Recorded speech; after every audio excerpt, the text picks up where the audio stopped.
The air is calm, carrying the faint scent of dry grass and warm earth, and something green that you cannot name. A smell that rises from the ground itself when it has been heated all day by the sun. You can hear the soft rustle of stems brushing against one another as a barely perceptible breeze passes, a sound so quiet it merges with the distant hum of insects hidden among the blades. Somewhere farther off, a small stream trickles over a bed of pebbles. The water makes a low, continuous murmur that never rises above a whisper, and if you turn your head slightly, you catch the cool, clean note of it beneath the general stillness. The birds have fallen silent in the heat, waiting for the cooler hour, and no animal moves in your line of sight. It is a place that seems to hold its breath, not from tension, but from a deep and ancient patience, as if the land itself is accustomed to waiting. You feel the sun on the back of your neck and the tops of your shoulders, a steady warmth that has begun to lose its midday force. The light now carries a faint golden quality, touching the tips of the grass head so they glow softly when you look across the slope. Your own shadow stretches long behind you, a dark shape that follows as you take a few slow steps forward into the untouched growth. The grass reaches just above your ankles, dry blades whispering against the leather of your sandals, bending and springing back as you pass. Each step presses a shallow indentation into the soil, a mark that will vanish by morning, erased by the rising of the ground's own moisture and the settling of the night. You can feel the texture of the earth beneath the thin soles of your footwear, a mixture of compacted silt and occasional small stones that shift slightly under your weight.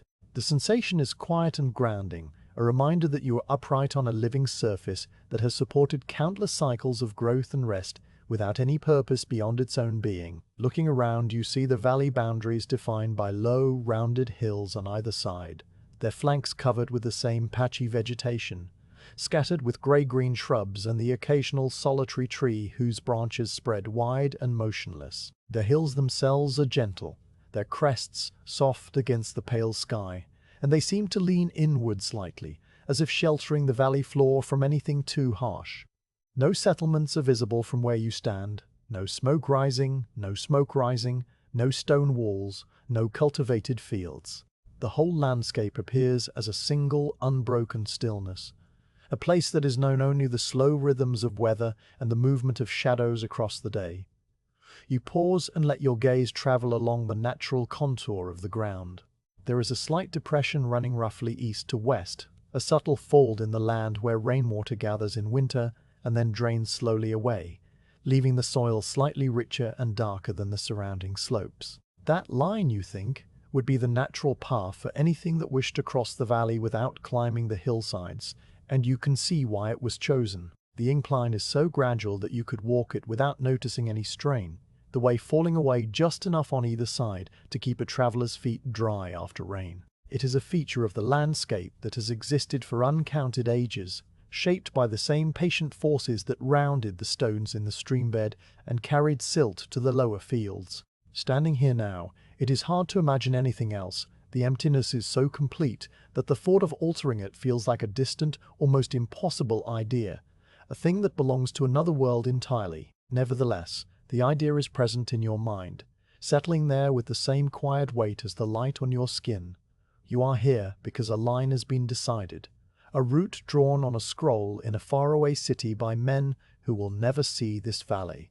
They have determined that a road should pass through here, a paved and permanent road that will connect one distant place with another, and your task is simply to begin. That knowledge sits with you now as you stand in the untouched grass, and it brings no urgency, only a slow acceptance. You understand that the work will change everything you are looking at, that the ground will be opened and stones will be brought and something new and hard will lie across the soft skin of the earth. But that is for later, for tomorrow perhaps, or the day after. Right now there is only this moment of looking, of feeling the land as it is before a single tool has been lifted. You lower yourself slowly to one knee, the fabric of your tunic brushing against the dry grass, and place the palm of your hand flat on the soil. It is warm, significantly warmer than the air just above it, and the heat spreads into your skin with a gentle persistence. The surface is slightly rough, composed of countless tiny particles that you can feel individually with your fingertips, some crumbling at the slightest touch, others harder and more resistant. You press down a little and find the ground firm beneath the first loose layer, a compacted substance that has been pressed by the weight of years and weather into something that holds together. There is a faint, pleasant scent released by the pressure, a mix of dry minerals and the dust of decayed leaves, which reminds you that the soil is not dead but rather sleeping, full of the remains of past growth waiting to become future growth when the rains return. You stay there for a while, kneeling with your hand on the earth, not thinking anything in particular, just letting the quiet of the place fill your senses.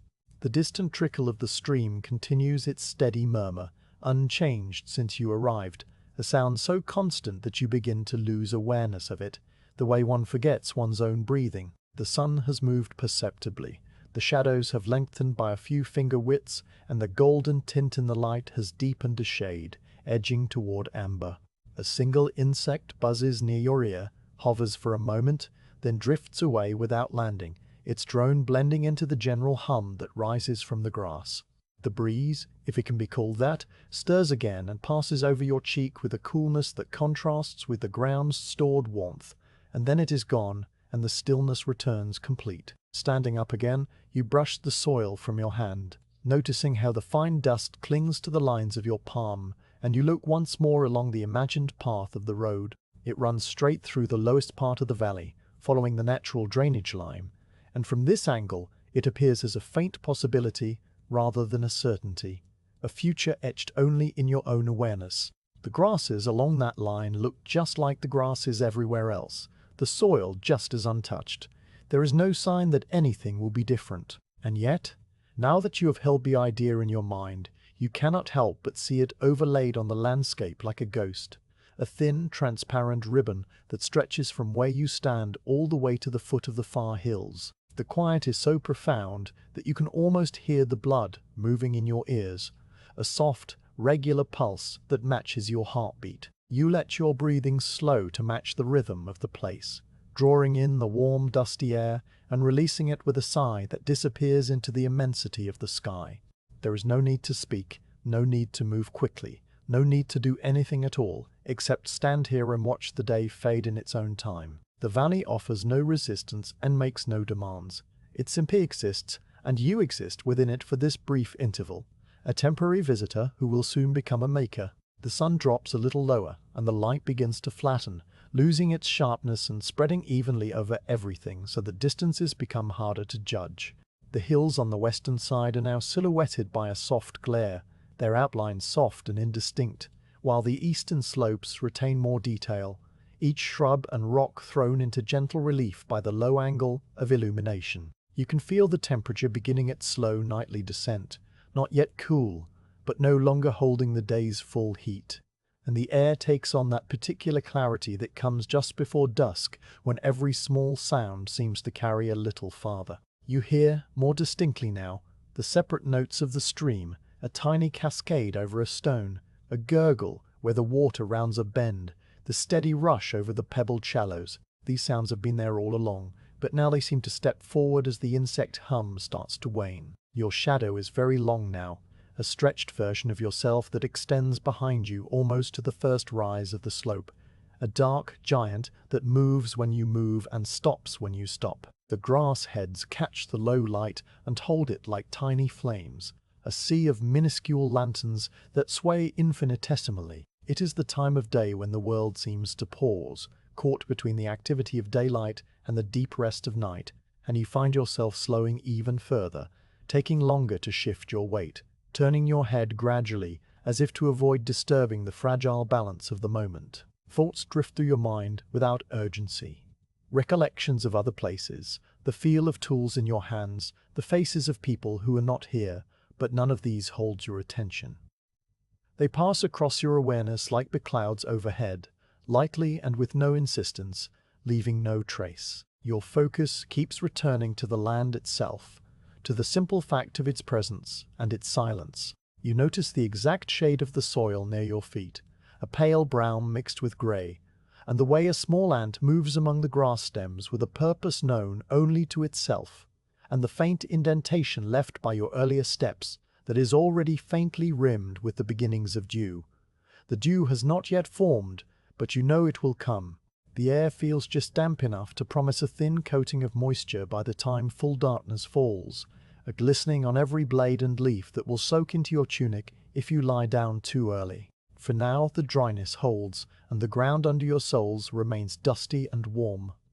You walk a few paces to the side, moving perpendicular to the planned road line, climbing the gentle slope just enough to gain a slightly higher view. From here you can see the whole valley bottom spread out like a shallow bowl, the depression of the drainage line clearly visible as a subtle dip in the middle distance, and beyond it, the stream itself glinting here and there between breaks in the vegetation, a sinuous ribbon of reflected sky. Standing there, you become aware of the immense age of the place. This valley was formed long before human feet ever walked its slopes, carved by water and wind and the slow folding of the earth's crust over periods beyond comprehension. The soil beneath you contains the remnants of ancient plants, tiny fragments of shell from a prehistoric sea, dust blown from distant mountains, all layered and compressed into the substance that now supports your weight. The stream has been cutting its shallow channel for millennia, shifting course minutely with each flood, depositing silt that gradually builds the flat floor you see today. The knowledge of this deep time settles over you not as a thought, but as a feeling, a quiet awareness that your presence here is a brief flicker in a story that began long ago and will continue long after. Yet, even with that awareness, the imminent work does not seem intrusive. It will be a small addition, a thin line of shaped stone laid across the surface, barely a scratch against the vastness of geological time. The road will last, perhaps for centuries, perhaps longer, but the valley will remain, and the grass will grow along its edges, and the stream will continue to flow regardless. There is a comfort in that, a reassurance that the work is not a violation but a simple act of human passage, one of many that the land has absorbed without complaint. You take a slow breath and let it out, and the air tastes faintly of chalk and the dust of wild thyme crushed somewhere nearby. Now the sun touches the rim of the western hills, and the light changes character completely. It turns rich and warm, spilling out in horizontal rays that gild everything they touch. The grass becomes a field of shimmering copper, the shrubs glow with an inner light, and even the air seems thickened with a fine gold dust. Your own skin looks different in this light, tinted with a warm hue, and the world takes on a softened, almost dreamlike quality. There is no wind at all now. The stillness is absolute, a silence so deep it feels like a physical presence pressing gently against your eardrums. You can hear only the stream, now a distant, constant murmur, and very far away the first tentative call of a night bird, a single low note repeated 3 times before fading. You stand motionless, letting the sunset flood your eyes, feeling no desire to move or speak or think. The weight of the coming labor that you felt earlier has not disappeared. It is still there, a quiet certainty at the back of your mind, but it no longer has any urgency. It has become just another part of the landscape, like the hills or the stream, something that simply is. Tomorrow you will begin to measure and dig, but tonight there is only this slow transition from day to evening, this fading of the light, this gentle sinking of the warmth into the earth. You watch as the sun's edge dips below the horizon, the golden intensity peaking for a moment before it begins to wane. The sky above the hills turning from gold to orange to a soft rose that spreads upward and mingles with the pale blue.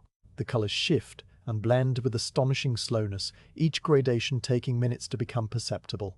The western sky holds the light longest, a low band of brightness that fades gradually through pink to lavender to the first hints of grey. Overhead, the blue deepens, and you notice that a single star has appeared, very faint, directly above you, a tiny point of white that was not there a moment before. You fix your gaze on it, and it seems to grow steadier as the sky darkens around it, a solitary light traveling from an unimaginable distance to rest in your sight. The appearance of that star feels like a signal, the official beginning of night, and you find yourself letting out a breath you did not know you had been holding. The air cools more noticeably now, brushing your arms and face with a light chill that raises the fine hairs on your skin. You can smell the stream more clearly, a clean, damp scent that rises from the water and drifts across the valley floor, mingling with the fading warmth of the soil. The insects have fallen almost entirely silent. replaced by the occasional chirp of a cricket testing its voice for the long performance ahead. The land itself seems to be exhaling, releasing the stored warmth of the day into the cooling atmosphere, and you feel that exhalation as a soft upward movement of air around your ankles, barely perceptible, but distinctly there. You turn in a slow circle, taking in the whole valley now wrapped in twilight. The hills have become dark shapes against a sky that fades from deep blue to velvet black in the east, where more stars are emerging, scattered like fine sand across a dark floor. The grass is no longer visible as individual blades, but as a uniform, dusky surface that melts into the shadows. The stream is now a ribbon of reflected starlight, a faint pale line winding through the darkness, and the place where the road will be is indistinguishable from the surrounding ground, lost in the spreading night, waiting in its own formless potential. You finally sit down in the grass, cross-legged, with your hands resting on your knees. The ground feels cooler now against your body, but still carrying a hint of the day's heat deep within. You close your eyes for a moment and simply listen. The stream's endless voice, the cricket's rhythmic soaring, the very faint rustle of something small moving through the undergrowth far off, the sound of your own breath moving in and out with the slow steadiness of a tide. There is no hurry. The unfinished road does not call to you. It does not beckon or demand. It merely waits, as the land waits, as the night waits, as you yourself are learning to wait. Opening your eyes, you see that the sky is now fully dark, powdered with countless stars and crossed by the faint, cloudy band of the Milky Way, a river of light above a dry valley. The sight pulls your gaze upward and holds it there, and for a long time you simply look, letting the immensity of the night settle into your thoughts until there is no separation between the land beneath you and the sky above. You are a small, warm point of awareness in the cool dark, rooted to the earth by the simple fact of your presence, and yet floating somewhere in the vastness, at peace with the work that lies ahead and the rest that lies even closer. Eventually, you lie back fully onto the grass, feeling the individual plants press against your back through your tunic, their shakes distinct for a moment before they yield. You put your hands behind your head and look straight up into the star field. The earth under you is solid and reassuring, a steady platform that has held everything that ever happened in this valley. The air moves softly over your face, cool and clean, bringing with it the scent of night-blooming flowers from somewhere upstream. Your body feels heavy and relaxed, sinking into the ground as if it belongs there, and the border between yourself and the soil grows hazy. In this quiet state, you allow the last thoughts of the day to pass through you without grasping them. The feel of the surveyor's cord not yet strung, the weight of the first stone not yet lifted, the shape of the trench not yet dug, all of it exists only as a future intention, as gentle as a promise whispered into the dark. Right now, there is only the valley, the night, the stream's patient song, and the steady movement of the stars wheeling imperceptibly overhead. The land before the road holds you in its ancient calm, and you accept that holding without resistance, breathing slowly in and out while the world turns toward sleep. You wake to a morning that feels poured slowly from a jug of pale light, the sky a clean, thin blue, rinsed of any cloud. The grass around you is wet with dew, each blade holding a bright droplet that catches the low sun and shatters it into tiny sparks. You sit up, brushing the moisture from your sleeves, and the air is cool enough to raise goosebumps on your forearms, while the first slanting rays of sunlight already carry the promise of later warmth. The valley has not changed overnight. The same hills curve gently on either side, the same stream murmurs its patient note, but something is different in your own bearing. Today the work begins, not with heavy stones or deep digging, but with the marking of the line, the quiet act of transferring an intention from thought to earth. You stand and stretch, feeling the stiffness of sleep leave your joints slowly, replaced by a familiar readiness. A short distance away, where you left your pack and tools wrapped in oiled cloth, the shapes of the surveyor's instruments rest untouched, still holding the cool of the night. You walk over, the wet grass swishing against your ankles, and kneel to uncover the bundle. The cloth is damp on the outside but dry within, and you fold it back carefully, revealing the items that will define the road's direction. The groma, a sturdy wooden staff with a crosspiece at the top, its 4 plumb lines wound around the arms to keep them from tangling. A coil of fine cord made from twisted linen, tight and without stretch. A bundle of sharpened wooden stakes, each about the length of your forearm, their points darkened by fire.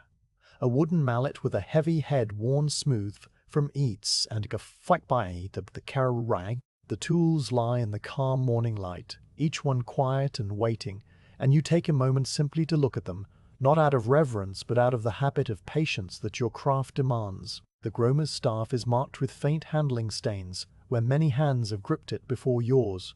The wood polished to a dull sheen. The plumb bobs, small cones of lead, hang from their cords like sleeping insects when you lift the crosspiece free and let them dangle, untwisting each line with slow fingers until they hang straight and true. The linen cord is wound in a tight figure eight, and you test its strength with a gentle pull, satisfied by its resistance.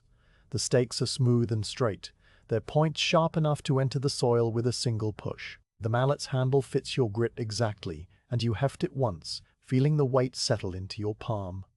The scoring stick is light, almost weightless, its edge blunted to cut a shallow furrow without tearing the grass roots. With the tools ready, you stand again and walk to the approximate starting point that was chosen the evening before, a spot near the eastern slope where the valley begins its gentle descent toward the stream. The ground here is slightly higher, a natural rise that will give the road a firm footing and a view of the entire route ahead. You stop and turn to face west, squinting into the morning brightness while you picture the line that has been described to you, running straight across the valley floor, crossing the stream at its shallowest point, and climbing the far slope toward a notch between two hills that marks the intended exit from this quiet place. That notch, a V-shaped gap in the distant ridgeline, is your landmark, the far point that the surveyor's art will connect to the ground beneath your feet. You plant the butt of the gromer staff onto the soil and press down, feeling the point bite through the grass into the earth. The staff stands upright on its own, but it is not yet fixed. You will need to drive it deeper once you have found the exact location. For now it serves as a tentative center, a first anchor. You step back and regard its verticality, comparing it to the edge of the sky, and you adjust its angle by the smallest fraction until it appears perfectly aligned with the pull of the earth. The plumb lines, freed from their windings, hang motionless in the still air, their lead cones pointing down with a gravity that feels almost patient, as if they too are waiting for instruction. Now you take up the coil of linen cord and walk outward from the staff, paying out the line behind you as you move directly toward the far notch. The grass is still damp, and the cord glides through your fingers with a faint, dry whisper. You walk slowly, placing one foot precisely in front of the other, your gaze fixed on that distant gap between the hills, trying to hold a straight line without aid. After about 30 paces, you stop and turn to look back at the gromer. Already you can see that you have drifted a little to the left, your path curving unconsciously around an invisible obstacle of habit. You return to the staff, rewind the cord and begin again, this time using the plumb lines to guide you. Back at the gromer, you kneel and align your eye with the center of the crosspiece, sighting along one of the arms toward the distant notch. The two plumb lines on that arm, one near and one far, hang in perfect alignment when your eye is in the right position, and you shift your head minutely until the two lines merge into one and exactly bisect the V of the hills. The alignment feels like a door opening, a moment of silent agreement between tool and landscape and eye. You hold that line in your mind, a glowing thread that stretches from the crosspiece across the entire valley to the far slope, and you stand up with the cord in your hand, ready to extend that thread into the real world. You walk forward again, this time with the gromer's alignment fixed in your memory, and every few steps you glance back to check that you are still in line with the staff and the distant hills. The grass parts before you, and the weight of the cord you trail becomes a physical connection to the origin point, a tautening attention. When you have gone about 50 paces, you stop and drive the first wooden stake into the ground with a single firm push, the sharp point sinking easily through the sod into the softer soil beneath. You do not yet hammer it fully down, because this first stake is provisional, a marker that may need slight adjustment once you sight back from the far end. It stands there as a slender sentinel, its shadow a short, dark line on the grass. You repeat this process for the next few hours, the morning warming gradually around you. You return to the gromer many times, sight again, walk forward a little farther, Set another stake, then walk back to check the line. The work is repetitive but not dull. It requires a steady, calm attention that empties your mind of everything except the geometry of the land. Each stake you place represents a decision that will be confirmed or refined later, and you treat each one with the same care, the same measured assessment of distance and alignment. The sun climbs higher, drying the dew so that the grass loses its sparkle and becomes a soft, warm carpet underfoot. The shadows of the stakes shorten, then begin to lengthen slowly to the east. By midday, the pattern of stakes stretches like a dotted line across a third of the valley floor, their spacing irregular because they mark only the rough path so far. You pause to drink from your water flask, the clay cool against your lips, and you eat a piece of flatbread that tastes of wood smoke and salt. Sitting on the grass with the groma standing nearby like a silent companion, you let your eyes trace the line of stakes you have made, comparing them to the imagined ideal that still glows in your mind. Some adjustments will be necessary. The far end of the line will need to be sighted from the opposite direction to correct any cumulative error, and the exact spacing for the final stakes must be measured with a rod. But for now, the rough shape is there, a human intention scratched lightly onto the valley's skin. You rise and continue. The afternoon brings a heavier warmth, the kind that makes the air shimmer faintly over the dry patches of soil and causes the stream's sound to seem more distant, as if the heat absorbs sound itself. You work more slowly now, not from fatigue, but from a natural accommodation to the sun's weight. The groma's plumb lines hang without a tremor, the air so still that you could light a lamp and the flame would not waver. You take the mallet in hand and begin the final placing of the stakes, the ones that will hold the true line. Starting from the groma, you measure out equal distances with a marked rod, the rod passing from hand to hand, one you count under your breath, and at each full rod length you tap a stake into the soil with the mallet's muffled thud. The sound is low and wooden, a soft talk that does not echo, absorbed by the grass and the open space. You move along the line stake by stake, repositioning those that were only provisional, pulling them up and driving them in at the corrected points. Each strike of the mallet sends a brief vibration up through your arm, and you come to know the feel of good placement when the stake slides in with a certain solid resistance and then stops its top level with your knee. The stakes form a clean, straight row when you sight down them from either end, each one obscuring the next so that they appear as a single vertical line. It is deeply satisfying, not in a triumphant way, but in the way a well-drawn seam or a properly jointed piece of wood satisfies, a small, quiet rightness. Now you take up the linen cord again, and you uncoil it fully, walking the entire length of the stake line and threading the cord through notches you cut at the top of each stake with a small knife. The cord settles into the notches with a soft tug, and you pull it gently taut at each end, securing it around the first and last stakes with a simple hitch that will not slip. The white cord now stretches from one end of the line to the other, hovering just above the grass, a taut, bright thread that vibrates almost imperceptibly when you pluck it with a finger. It hums at a low pitch, a sound so faint it might be imagination, and then it falls silent, motionless, a perfect straight edge in a world of curves.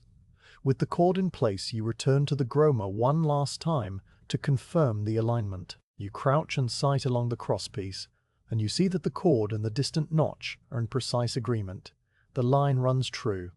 A quiet relief passes through you, not sharp but deep, like a held breath released. The plan conceived in a distant city and drawn on a scroll now has a real and physical presence in this valley, marked by stakes and a white line that will guide every subsequent action. You stand there for a while, letting that knowledge settle, the late afternoon light gilding the cord so it looks like a strand of gold. The sun is now well into its descent, its angle low enough to throw long shadows from each stake, a row of dark fingers pointing east. The warmth of the day is beginning to gather in the ground, radiating up through the soles of your sandals, and you can feel it as a gentle, pervasive heat that seems to rise from the earth's own store. It is this warmth that often accompanies the final act of marking, the scratching of the guide groove that translates the cord's line into the soil itself. You pick up the flat scoring stick and place its edge against the cord at the first stake, pressing down lightly to indent the grass and the crumbly topsoil beneath. You work along the cord, drawing the stick in a continuous, unhurried pull, keeping the edge exactly aligned with the taut line.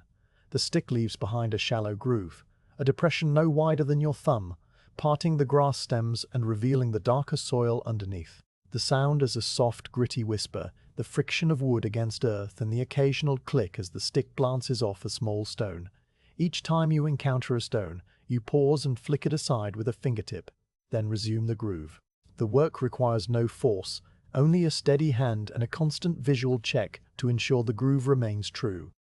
The groove emerges as a neat, dark line, a shadow drawn on the valley floor that mirrors the chord above it. You can smell the fresh earth that the stick exposes, a scent both cool and warm, the mineral fragrance of soil that has not seen the light for a season, a smell that hints at the deeper digging to come. The grass beside the line remains undisturbed, still carrying the last of the day's gold on its tips, and the contrast between the pale, dry surface and the dark, moist groove is like the stroke of a brush on parchment.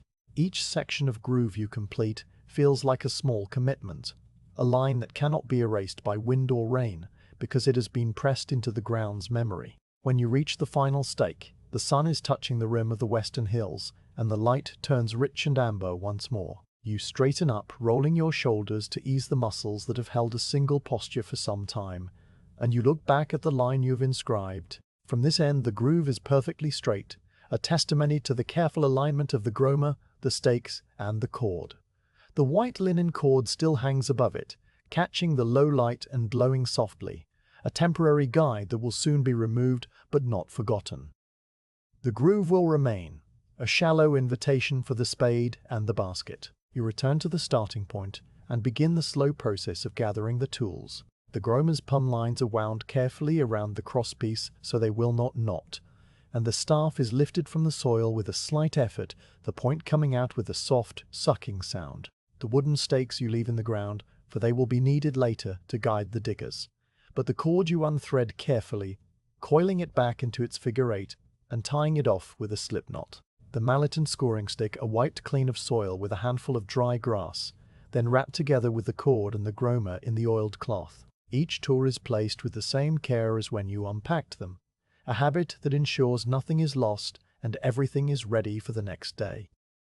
With the tools packed, you stand once more at the head of the shallow groove, watching the last light fade. The warmth of the ground persists, a steady, comforting presence that seems to match the slow beat of your heart.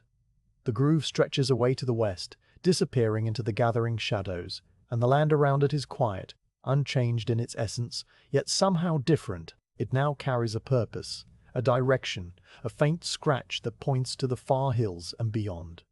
You know that the labor of digging and lifting and laying is still to come, but that knowledge does not weigh on you. It simply sits there, as the groove sits, as the stakes sit, patient and waiting. You take a last drink from your flask, the water now lukewarm and tasting faintly of the clay, and you turn to look at the sky. The first stars are appearing, the same faint points you watched the night before, and the air cools rapidly, drawing the day's heat up into the high, clear darkness. The stream's murmur is louder now, as if the cooling air carries sound better, and the crickets have begun their nightly chorus from every direction. You feel the familiar tiredness of a day spent in focused, unhurried work, a tiredness that is more satisfaction than exhaustion. You lower yourself to the grass near the groove, close enough to touch its edge with your fingertips. The groove's soil is still slightly damp and cool compared to the surrounding surface, and you trace its line idly, feeling the texture of the tiny particles that your stick disturbed. The cord is gone, but the direction remains, imprinted on the earth and on your mind. You close your eyes and picture the road that will follow this line, the deep trench, the layered stones, the smooth pavement, all of it resting on this first invisible decision. The image is calm and without urgency, a distant future that will arrive in its own time. You lie back slowly, the grass cushioning your head and shoulders, and you let your breathing deepen. The ground holds the day's warmth like a banked fire, radiating it gently into your tired muscles, and the groove beside you seems to exhale coolness in a quiet exchange. Above, the stars multiply and sharpen, and the Milky Way begins its slow rotation across the dome of the sky. The line you have marked today will be covered by stone and shadow, but it will never truly vanish. It will live beneath the road as its hidden spine, a memory of the moment when a surveyor stood alone in a silent valley and drew a line from a distant hill to the spot where he lay down to sleep. That thought, simple and quiet, is the last thing that passes through your awareness before it dissolves into the steady rhythm of your breath, and you drift into a rest as deep and still as the valley itself. The morning mist has barely burned away when you lift the first spade. The tool is heavy, its iron blade worn to a pale shine along the biting edge, the wooden shaft smoothed by many hands and stained dark near the collar where sweat and soil have worked into the grain. You carry it to the head of the groove you cut yesterday. That shallow line that now seems so faint, it might have been drawn by a child with a twig, but the stakes still stand, patient and straight, and the memory of the linen cord's tautness is fresh in your mind.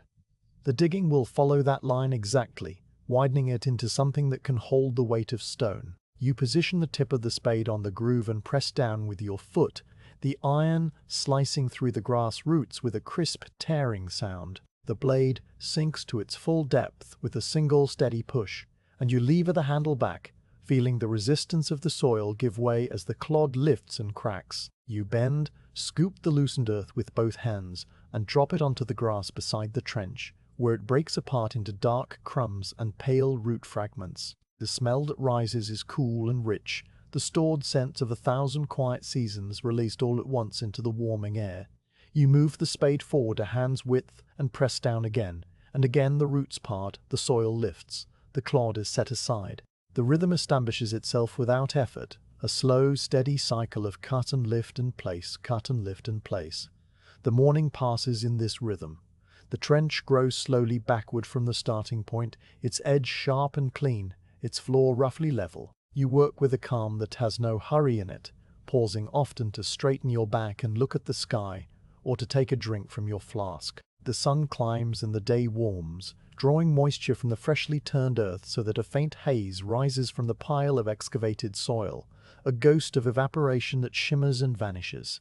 The grasshoppers begin their dry clicking in the uncut grass, and a single bird circles high overhead, its shadow racing across the valley floor and passing over you without a sound. After the first section of topsoil is cleared, the character of the earth changes. The dark, fibrous layer gives way to a paler subsoil, more compact and less fragrant, streaked with the fine roots of deeper plants and scattered with small, rounded stones. The spade rings softly when it strikes one of these stones, a muted clink that travels up through the shaft into your palms, and you pause to pry the stone loose with your fingers, tossing it onto a separate pile that will later be sorted for the road's foundation. The stones are cool to the touch, their surfaces smooth as if polished by ancient water, and each one you remove leaves a neat socket in the trench wall, a hollow that will be filled by the first layer of rubble when the time comes. You work until the sun stands directly overhead, and your shadow pools at your feet like a small dark puddle. The trench now extends 20 paces behind you, a straight-sided cut as wide as your outstretched arms, its depth reaching to just below your knee. The floor is not yet perfectly level, but it will be. There is a flat-bladed hoe for that work, a tool with a broad iron head set at a right angle to the handle. You retrieve it from the tool bundle and step down into the trench, the cool soil pressing against your shins. The hoe scrapes across the floor with a gritty sound, shaving down the high spots and filling the low ones, and you work it back and forth in short, patient strokes until the surface is as even as a swept floor. The soil that accumulates from this leveling is scooped up and tossed onto the growing bank beside the cut. By late afternoon, the trench has reached a point where the ground begins its gentle slope toward the stream. Here the soil is slightly damper, holding a memory of underground moisture, and it cuts more easily, parting before the spade like heavy cloth. The color shifts again, from pale tan to a soft grey-brown threaded with orange traces where iron has leached into the earth over centuries. You notice a flat stone, larger than the others, embedded in the side wall about halfway down. You work around it carefully, loosening the soil from its edges with the tip of the spade until it comes free with a soft, sucking sound and slides down onto the trench floor. It is roughly the size of a dinner plate, its surface lightly speckled with tiny fossils that look like frozen grains of rice. You set it aside on the stone pile, with a quiet sense of discovery that asks for no comment, a private acknowledgement of the small things the earth gives up when it is opened. The pile of excavated soil on the bank has grown long and low, a continuous mound that mirrors the trench's progress. You've been careful to keep it back from the edge, so that it will not crumble back into the cut, and you pat it into shape occasionally with the flat of the spade, firming its sides. The soil is a mixture of colors now, dark topsoil on top and paler subsoil beneath, and it holds the warmth of the sun as if it were a living thing, radiating gently when you stand near it. The grass on either side remains undisturbed, still golden in the lowering light, and the whole scene has the look of a project quietly underway, a patient wound in the earth that will heal with stone rather than with skin. As the sun touches the western hills, you put down the spade and stretch your arms high over your head, feeling the pull in your shoulders and the pleasant ache along your lower back. The trench now extends nearly a third of the way across the valley floor, a dark, clean line that points unerringly toward the distant notch between the hills. You walk along its edge, checking the straightness by eye, and you are satisfied that the groove has been faithfully followed. The walls are vertical and the floor is true. The work has consumed the day, but it does not feel like consumption. It feels like a slow, steady unfolding, a process that takes its time, because time is what it has. You kneel beside the trench and run your hand along the cut face of the soil, feeling the layers that your spade exposed. The topmost band is dark and crumbling, full of the fibers of dead grasses. Below that, a lighter layer where the roots thin out and the soil becomes more mineral. Below that, the compact subsoil with its embedded stones and its faint, cool dampness. Each layer tells a story of the valley's long stillness, and now that story has been opened, aired, made visible to the sky. You feel a quiet respect for the earth you have disturbed, not as a thing to be worshipped, but as a thing to be acknowledged. A partner in the work that will rest beneath the road and hold it steady for as long as the road endures. The light deepens to amber, and the shadows stretch far to the east, pooling behind the mound of dug soil and filling the trench with a cool blue darkness, even while the grass above still glows. You gather the tools and clean them as the day before, wiping the spade blade with a handful of dry grass until it shines dully, knocking the soil from the hoe, setting each implement in its place within the oiled cloth bundle. Your hands are stiff with the fine dust that has worked into every crease of your skin, and you walk to the stream to wash them in the cold, clear water. The stream runs brown for a moment as the soil rinses from your fingers, then clears again, flowing on as if nothing has passed through it. You drink from cupped hands, the water so cold it makes your teeth ache faintly, and you sit on the bank for a while, watching the light fade on the ripples. When you return to the trench, the first stars are out and the air has turned cool. You walk the length of the day's work one more time, not to inspect, but simply to see it. The trench is a void now, a dark slot in the landscape that holds no light, and the mound beside it is a paler shadow. They rest together, cut and fill, hollow and rise, a pair of shapes that belong to each other. The crickets sing from the grass, and somewhere an owl calls once, a low, round note that hangs in the air and then fades. You stand at the head of the trench, where tomorrow's digging will begin, and you picture the work continuing, the cut extending across the valley, reaching the stream, climbing the far slope, always following the line that the groove first inscribed. That image is comforting, not because it promises achievement, but because it promises continuity. Another day of steady labor, another stretch of earth opened and stones placed, a rhythm that will carry you forward without haste. You turn away from the trench and prepare your bedroll on the same patch of grass as before, close enough to the work that you could reach out and touch the mound of dug soil. The ground is still warm beneath you, and the scent of fresh earth fills your nostrils, a smell that you now associate with quiet progress. You lie down and let your breathing slow, listening to the stream's distant murmur and the near silent settling of the soil in the mound as it adjusts to its new shape. Your body feels heavy and relaxed, each muscle releasing its hold on the day, and your mind drifts across the details of the work without latching onto any of them. The clink of the spade on the stone, the grit of the hoe on the floor, the cool dampness of the deeper soil, the small fossil rocks sitting on the pile. These fragments float and dissolve, and you are left with only a sense of the trench lying beside you in the dark, a straight cut in the valley that holds the absence of earth and the promise of stone. A quiet companion that will wait patiently for the morning. You wait to a sky the color of washed linen, pale and even from horizon to horizon, with no sun yet visible above the eastern hills, but a growing brightness that promises its arrival soon. The air is cool and still, carrying the overnight chill that clings to the lowest parts of the valley, and your breath makes a faint ghost for a single exhale before vanishing. The trench beside you lies in shadow, its dark floor dusted with a fine sprinkle of dew that has settled on the loose crumbs of soil, and the mound of excavated earth looks softer now, its edges blurred by the night's moisture. You rise slowly, folding the bedroll with the habitual care of someone who knows that a dry blanket makes a better rest, and you eat a simple meal of hard bread and a handful of dried fruit while watching the light creep down the western hills and begin its slow flood across the valley floor.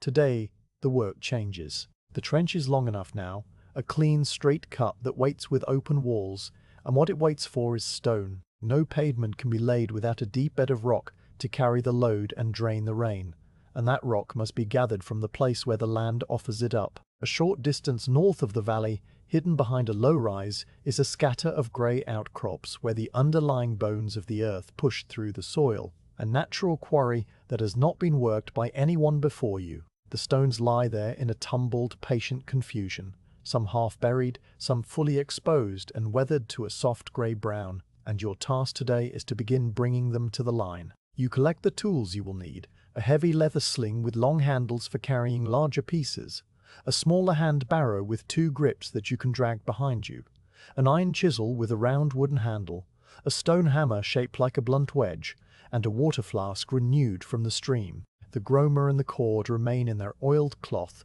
for the line is already set and will not need realignment today. You shoulder the sling and lift the barrow, and you begin the walk northward, leaving the trench behind and climbing the gentle slope that leads out of the valley proper. The ground underfoot changes as you go, the deep soil of the valley floor giving way to thinner, stonier ground where the grass grows in patchy tufts, and the bare earth shows through in pale, dusty patches.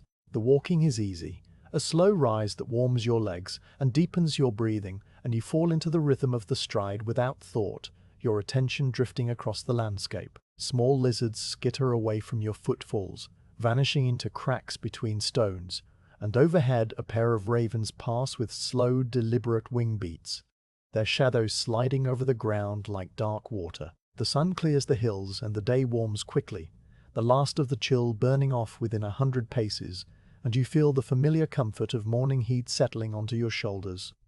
After a walk that might take a quarter of the morning, you reach the quarry area. It is not a quarry in the formal sense, no deep pit or cut face, but rather a natural scatter of grey rock that rises from the earth in irregular humps and shelves, the soil washed away by centuries of rain, so that the stone lies bare and accessible. The outcrops are of a medium-grained stone, grey shot through with tiny flecks of lighter mineral that sparkle faintly when the sun hits them, and they are fractured by natural joints into pieces that range from small, fist-sized chunks to slabs as large as a man's chest.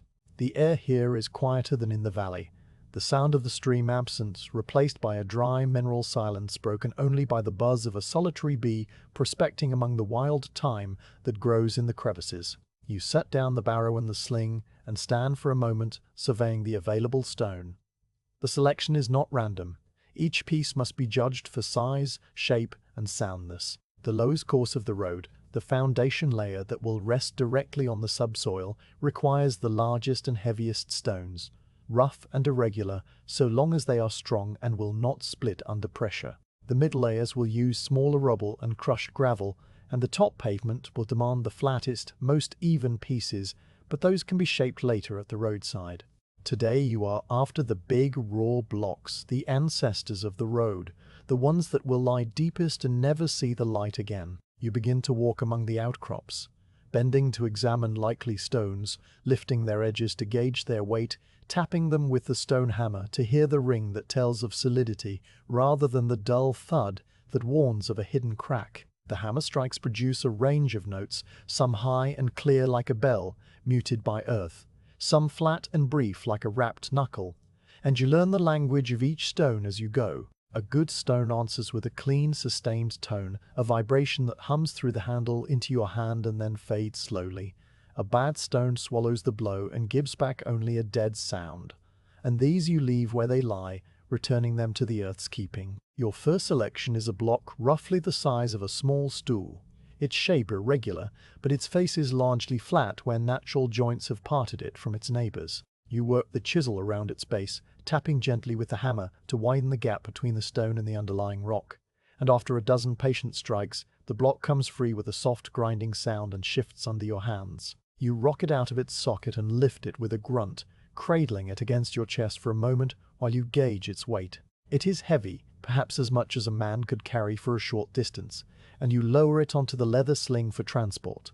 The second stone is larger, wedged partially into the soil, and you must dig around it with the chisel tip to loosen the grip of the earth. The soil here is thin and gritty, full of small, sharp fragments that have spalled off the parent rock over time, and it scrapes against the iron of the chisel with a sound like sand on stone. When the block is free, you lever it up with the barrow handle and slide the sling beneath it, and then you sit back on your heels and wipe the dust from your brow with a forearm. The morning is advancing, the sun now well clear of the hills and climbing toward its zenith, and the rock around you begins to radiate a stored heat that you can feel through the soles of your sandals. You continue the selection, moving from outcrop to outcrop with the slow, considered pace of a man who is not racing the sun.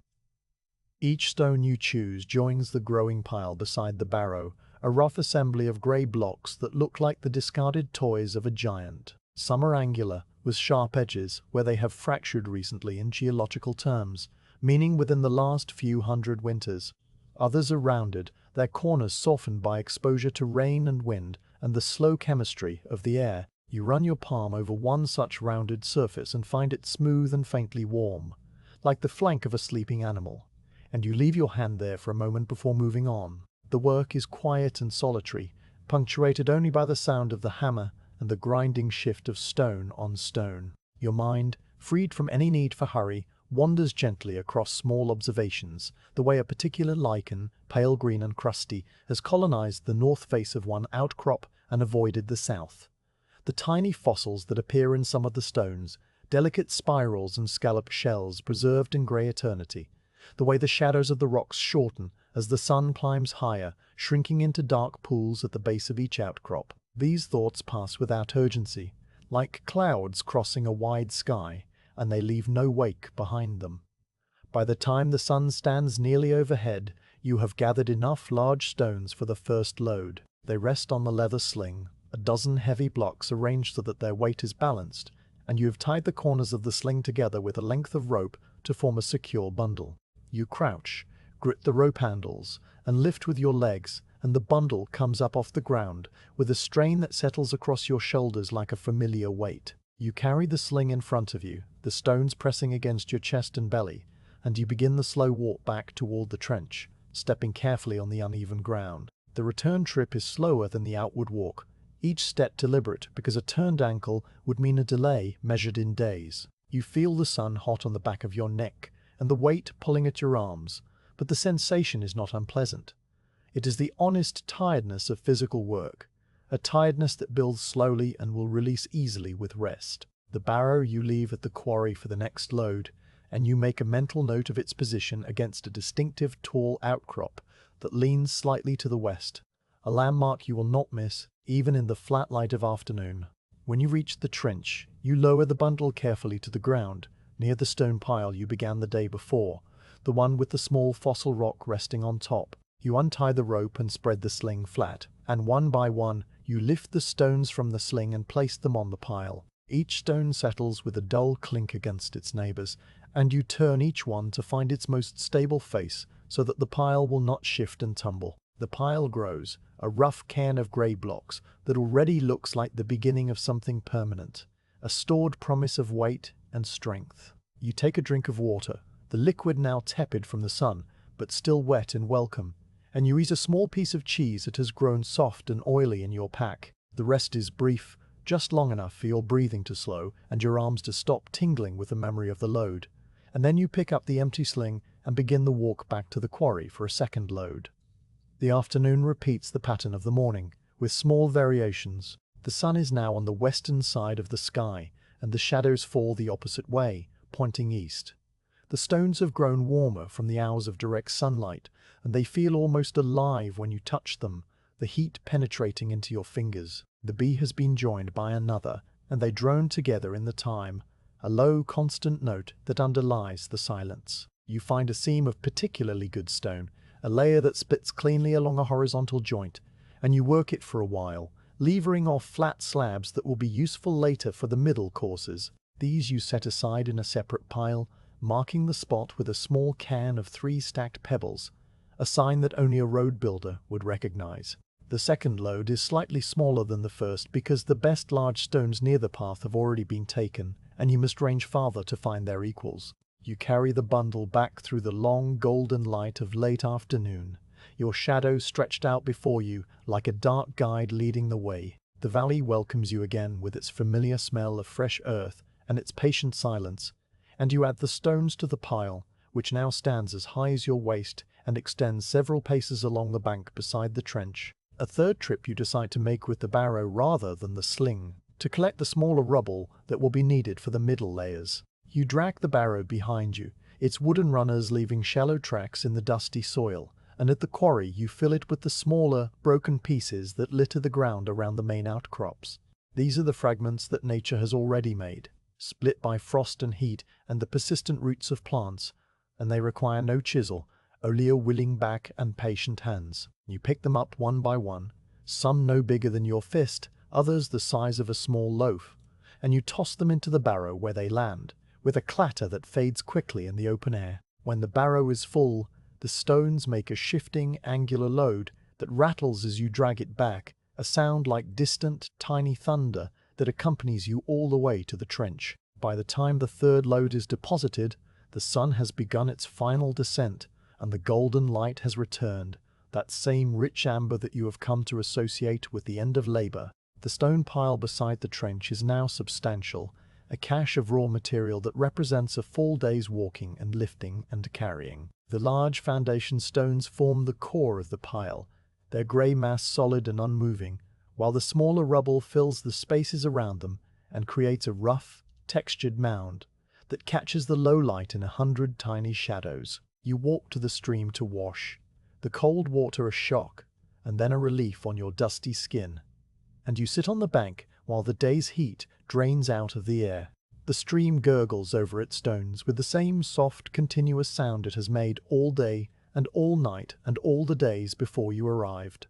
A sound so constant that it has become a kind of silence. You watch the water flow, clear and brown-tinted over the pebbles, and you see a small fish dart from a shadow into a sunlit patch and vanish again. The sight is a small gift, a reminder that the valley lives in ways that have nothing to do with roads or stones or human purposes.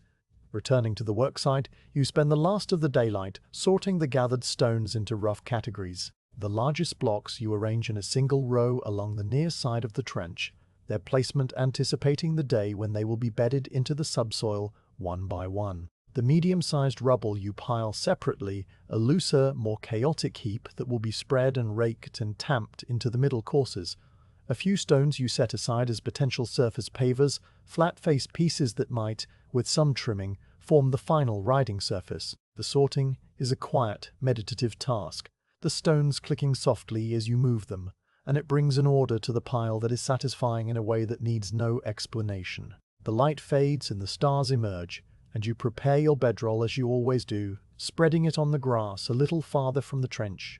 Now, because the excavation has moved forward and the fresh soil bank offers a new contour to the ground, you lie down and feel the day's work in every muscle, a deep humming tiredness that is more comfort than discomfort, the body's own way of acknowledging that it has been used well. The stone pile looms beside you in the darkness, a shapely shadow that holds the warmth of the sun within its countless crevices, and it seems to breathe a faint mineral scent into the night air, the smell of rock dust and ancient seabeds and the patient labor of gathering. Your thoughts, as they slow toward sleep, are of the stones themselves, their weight, their solidity, their long history before they were lifted and carried. Each one was formed in a time beyond human memory, compressed and crystallized in the dark, lifted by forces that crumpled continents, exposed by the slow erosion of a world that knows no hurry. And now they rest beside a trench in a quiet valley, waiting to become part of something that will carry feet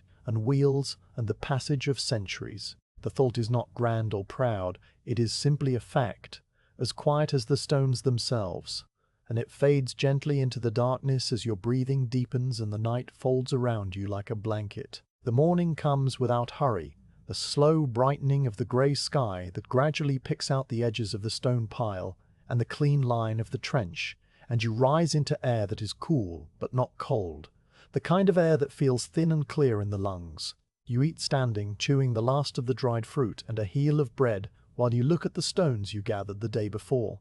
Those large, rough blocks arranged in their patient row beside the cut. They have waited through the night, holding the dew on their grey surfaces so that they glisten faintly in the early light.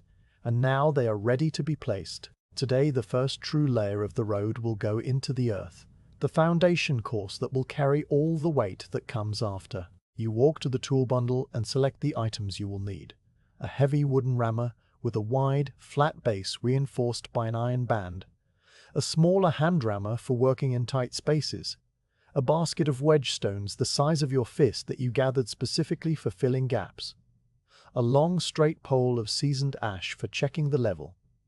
And the coil of linen cord that still holds the memory of the line. You also take up a leather bucket for carrying the crushed gravel fines that will be swept into the crevices between the stones, because every gap must be filled if the layer is to lock together and stay locked for generations. The tools are familiar in your hands, their weights and balances already part of your body's knowledge, and you carry them to the head of the trench where the first foundation stone waits.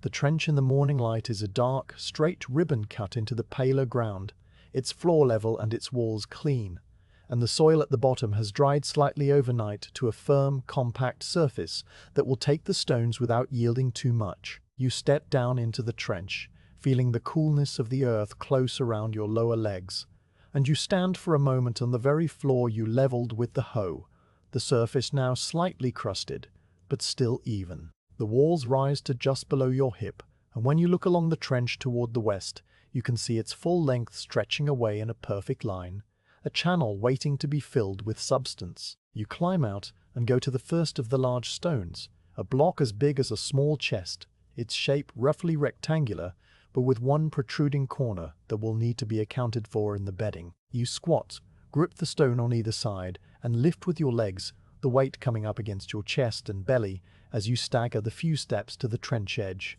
Lowering the stone into the cut requires a careful, controlled motion, and you bend at the knees while keeping your back straight, the stone descending slowly until it touches the trench floor with a soft, solid thump that you feel through the soles of your sandals. The sound is low and final, a note of arrival. The stone does not sit flat. Its underside is uneven, a landscape of bumps and hollows that tilt the block slightly to one side, and you kneel beside it in the trench to assess the fit. You lift the near edge with a grunt and wedge a small flat stone beneath it, then lower it again and test the rock. It still wobbles, so you lift once more and add a second wedge under a different point, and this time when you bear down on the high corner, the stone remains still, its weight distributed across 3 points of contact with the subsoil. The process is slow and patient, a conversation between your hands and the stone's own shape, and it requires no force beyond lifting and testing and lifting again. When the stone is stable, you take up the heavy rammer, its wooden head as broad as a dinner plate, and you raise it a short distance and let it fall onto the stone's highest point. The impact makes a deep, woody thud, a sound that travels through the stone into the ground and up through your arms, and you repeat the blow several times, each one settling the stone a little deeper into the subsoil, pressing it down until its top surface is roughly level with where the finished foundation course will be. You stop and check with the straight pole laid across the trench from one wall to the other. The pole touches the stone's highest point, but shows a sliver of light beneath it on one side, so you give that side one more blow with the rammer, and the sliver closes. The first stone is bedded. You climb out of the trench and move to the next block in the row, a stone slightly smaller and more angular, its face is sharp where the first was rounded. You carry it to the trench and lower it beside the first stone, leaving a gap of 2 fingers width between them because the stones must not touch directly.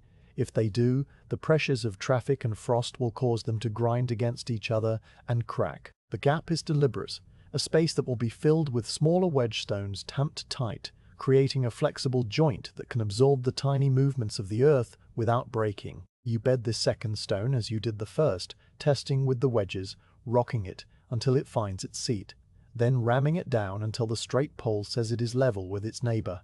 The morning proceeds in this way, stone by stone, each block requiring its own small adjustments because no 2 stones are alike.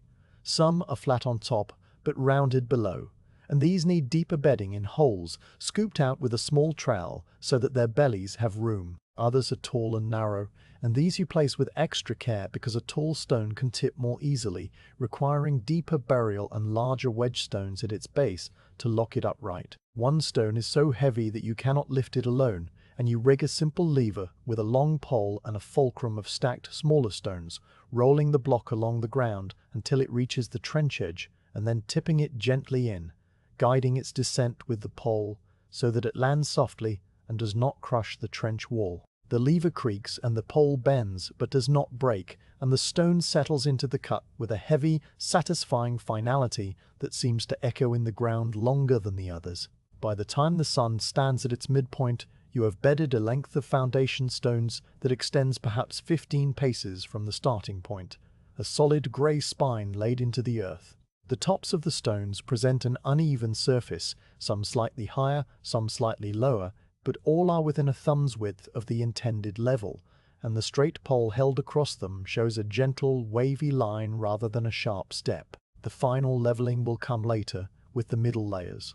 For now, what matters is that each stone is firm, each stone is stable, and each stone is stable from its neighbor by a clean, even gap. You pause to rest, sitting on the grass bank beside the trench with your feet dangling into the cut, and you drink deeply from your flask while surveying the morning's work. The foundation stones look ancient already, as if they have been in the ground for years rather than hours, their grey surfaces already blending with the color of the subsoil. The sun has dried the dew from their tops, and they hold a faint absorbed warmth that you can feel radiating upward when you lean close.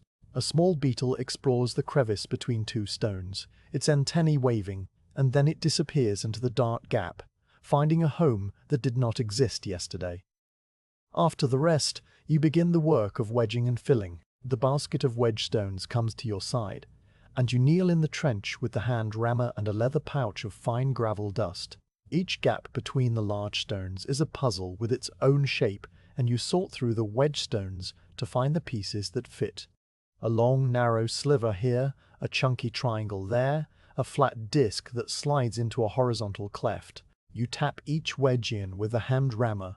Short, light blows that seat the stone without splitting it, and you listen for the change in sound from a hollow tap to a solid thud that tells you the gap is filled and the stones are locked together. Where the wedges leave smaller gaps, you pour the fine gravel dust from the leather pouch, letting it trickle into the cracks like dry water, and you work it down with your fingers, pressing and prodding until the dust settles into every last crevice. The dust is pale grey and feels smooth between your fingertips, almost silky, and it compacts into a hard, dense filler that will bind the whole layer together once moisture and time have done their work. You brush the excess from the stone tops with a sweep of your palm, and the surface becomes cleaner, the dark lines of the filled gaps standing out against the lighter grey of the stones, like a mosaic laid into the earth. The afternoon sky shifts slowly from the pale wash blue of morning to a softer, hazy tone, the sun gradually losing its sharp edge as a thin veil of high cloud drifts in from the west. The light becomes diffuse, casting shadows that have soft edges rather than hard lines, and the heat of the day eases slightly, making the work more pleasant. You continue along the trench, bedding and wedging and filling, the rhythm of the labor settling into your bones so that you no longer think about each action. Your hands know what to do, and your mind drifts across the quiet landscape, noting the way the stream sounds different at this hour, slightly louder and more insistent, as if the afternoon light gives sound more weight. One of the foundation stones, a block that you placed earlier in the day, catches your eye as you walk back along the line to fetch more wedges. It seems to sit slightly proud of its neighbors. its top surface catching the light at a different angle, and you kneel to inspect it more closely. The straight pole confirms your suspicion. The stone is higher by perhaps the thickness of a finger, enough that it would create a hard spot in the finished road if left uncorrected. You take up the heavy rammer and strike the stone directly on its high point, but it does not move. It is well bedded on a solid patch of subsoil and will not settle further. You will need to lift it out and dig its bed slightly deeper, a task that makes you sigh quietly but without real frustration, because this is the nature of the work: constant small corrections, constant adjustments, the slow pursuit of a surface that will be flat and true. You lever the stone up with the pole, rolling it onto its side in the trench, and you use the small trowel to scrape away a shallow layer of subsoil from the bed. The soil comes up in thin, crumbly flakes, and you test the depth frequently with your fingers until you are satisfied that the stone will sit lower. Rebedding the stone takes only a short while. The familiar process of lifting and testing and ramming now performed with the ease of repetition, and when the straight pole rests across it again, the stone lies flush with its neighbors. You brush off your hands and continue, the small correction already fading from your mind, absorbed into the larger flow of the day. The sun drops lower, and the light begins its shift toward gold. You have now bedded foundation stones along nearly a quarter of the trench's length, the grey blocks forming a continuous solid ribbon at the bottom of the cut, and the filled gaps between them make a darker, finer network of lines that bind the whole together. It looks like the spine of some great sleeping creature, a segmented column of stone that rests in the earth and waits for the flesh of rubble and pavement to cover it. You stand at the end of the laid section and look back toward the start, and the perspective shrinks the stones into a single unbroken line that points directly toward the distant notch in the hills, exactly as the groma and the cord said it should. You put the tools away with the same care as always, the rammers wiped clean of dust, the straight pole checked for splinters and laid flat, the basket of remaining wedge stones covered with a cloth to keep off the dew, the leather pouch of gravel dust tied shut and hung from a stake. The evening air cools quickly now that the sun is on the hills, and you pull on a light wool overshirt from your pack, feeling its warmth settle over your tired shoulders. The stream calls you again, and you go to wash, the cold water numbing your hands for a moment before the blood returns with a tingle. You sit on the bank afterwards, watching the light fade from the sky while the first crickets begin their nightly chorus, and you feel the deep, quiet satisfaction of a layer well laid. When you return to the trench for the final look of the day, the dusk has turned the foundation stones from grey to blue-grey to near black, their edges softening until they seem to melt into the earth around them. Only the straight line of the trench walls, faintly paler than the stones, still shows the shape of the work. You crouch and place your palm on the nearest stone surface, and it feels cool now, releasing the last of its stored warmth to the night air, but solid as the hills themselves, a weight that will not shift. Tomorrow you will continue the bedding, extending the foundation farther across the valley floor, but for now the stone rests, and you will rest beside it, a builder and a built thing sharing the same quiet dark. The foundation stones have had 3 days to settle under their own weight, pressing into the subsoil with the slow patience of things that have found their final home. You have used those days to extend the trench farther across the valley floor, and now the cut stretches nearly to the stream, a long dark channel with a grey spine of bedded blocks running along its bottom. The time has come to begin the middle layers, the thick blanket of crushed rock and gravel that will spread the load of the pavement and carry water down into the earth. This is the work that transforms a line of stones into the body of a road, and it calls for a different set of tools and a different pace, less lifting and more spreading, less force and more attention to a surface that must rise in a gentle crown. You fetch the barrow you left at the quarry days ago, its wooden frame dry and warm from lying in the sun, and you load it with a fresh supply of small, broken stone from the rubble pile, the fragments that you sorted and set aside during the gathering. These pieces are angular and sharp, many no larger than a hen's egg, and they clatter into the barrow with a dry, hard sound that rings slightly in the open air. When the barrow is full, you drag it along the grassy bank beside the trench until you reach the start of the laid foundation, and there you tip the load onto the grass, spreading it with your foot into a long, low heap that will be easier to work from. You make several trips, the morning advancing and the sun warming your shoulders, until a continuous ridge of rubble waits beside the section of foundation that is ready to receive it. The first tool you will use today is a broad wooden rake with short, square teeth carved from a single piece of hard ash. And you take it up now, feeling the smooth handle slide into your grip. You step down onto the foundation stones, your feet finding solid purchase on the grey blocks, and you begin to shovel the rubble from the bank into the trench with the rake, pulling it down in steady, scraping strokes. The rubble cascades over the edge and falls onto the foundation below, filling the minor hollows and crevices between the large stones with a rattling, settling sound. Dust rises in a fine, pale cloud, catching the sunlight so that it glows for a moment before dispersing, and you pause to let it clear before continuing. When a sufficient depth of rubble has been moved into the trench, perhaps enough to cover the foundation stones by a hand's width, you begin to spread and level it with the rake, working from one side of the trench to the other in long, even passes. The rake's teeth comb through the angular fragments, dragging the high spots down and pushing material into the low spots, and the surface gradually smooths under your attention. The sound is a continuous gritty rasp, stone scraping against stone, punctuated by the occasional clink when a larger piece catches the rake and is flicked aside. You work with a steady, unhurried rhythm, the rake moving back and forth, while the sun climbs toward its peak, and the morning haze burns off into a clear, warm day.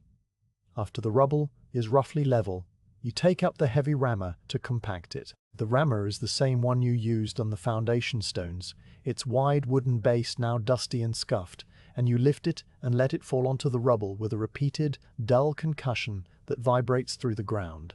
Each blow crunches the sharp edges together, breaking off tiny spalls that fill the remaining spaces, and the layer sinks visibly under the impact, becoming denser and more solid. You work the rammer across the entire width of the trench in a systematic pattern, overlapping each blow with the next, and you listen for the change in sound that tells you the layer has reached its compacted state, a sharp, hard thwack instead of a loose, rattling thud. When the sound is right, you stop and check the surface with your hand, pressing down with your full weight.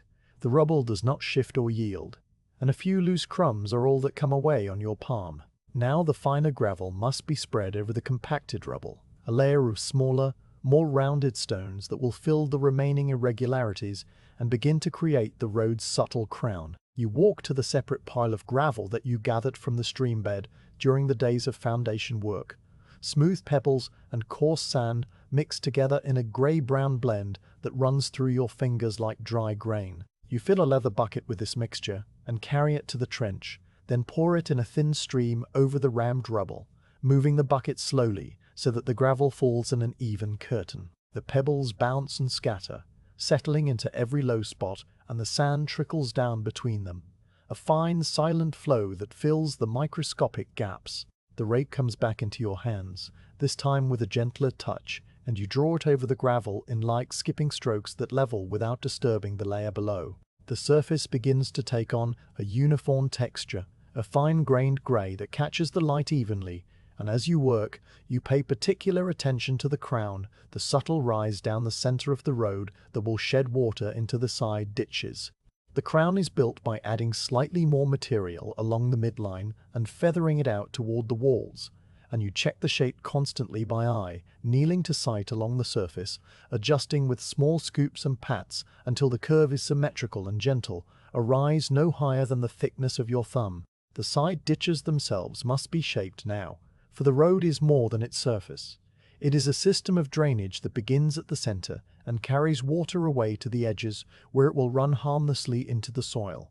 You climb out of the trench and walk along its length with a narrow spade, cutting shallow channels on either side of the cut where the ground slopes away naturally. The channels are no wider than your foot and only a few fingers deep, but they have a precise angled fall that you test with a trickle of water from your flask, watching the liquid run along the channel and soak into the earth at the far end. The water leaves a dark stain that fades slowly, and you adjust one section with a few more strokes of the spade until the flow is smooth and unbroken.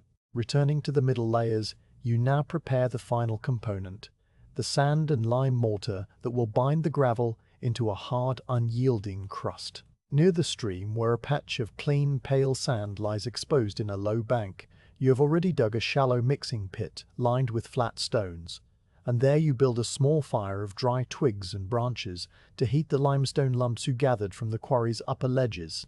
The fire crackles softly, its smoke a thin blue-grey column that rises straight in the still air, and you feed it with steady patience until the stones are hot and beginning to show fine cracks across their surfaces. When they are ready, you rake them from the embers with a long stick and let them cool, then crush them with a stone hammer, the burnt lime shattering into a white powder that is soft and slightly greasy to the touch. You mix this powder with the pale sand in the pit, turning the two together with the rake handle, while you add water from the stream a little at a time, a slow pour that soaks into the dry ingredients and turns them into a thick, creamy paste the color of fog. The mortar smells faintly acrid, a clean, sharp scent that tingles in your nostrils, and you stir it until it is smooth and free of lumps, the consistency of heavy porridge. The mixing is a quiet, patient task, the rake turning in slow circles, the water splashing faintly, and by the time the mortar is ready, the sun has passed its highest point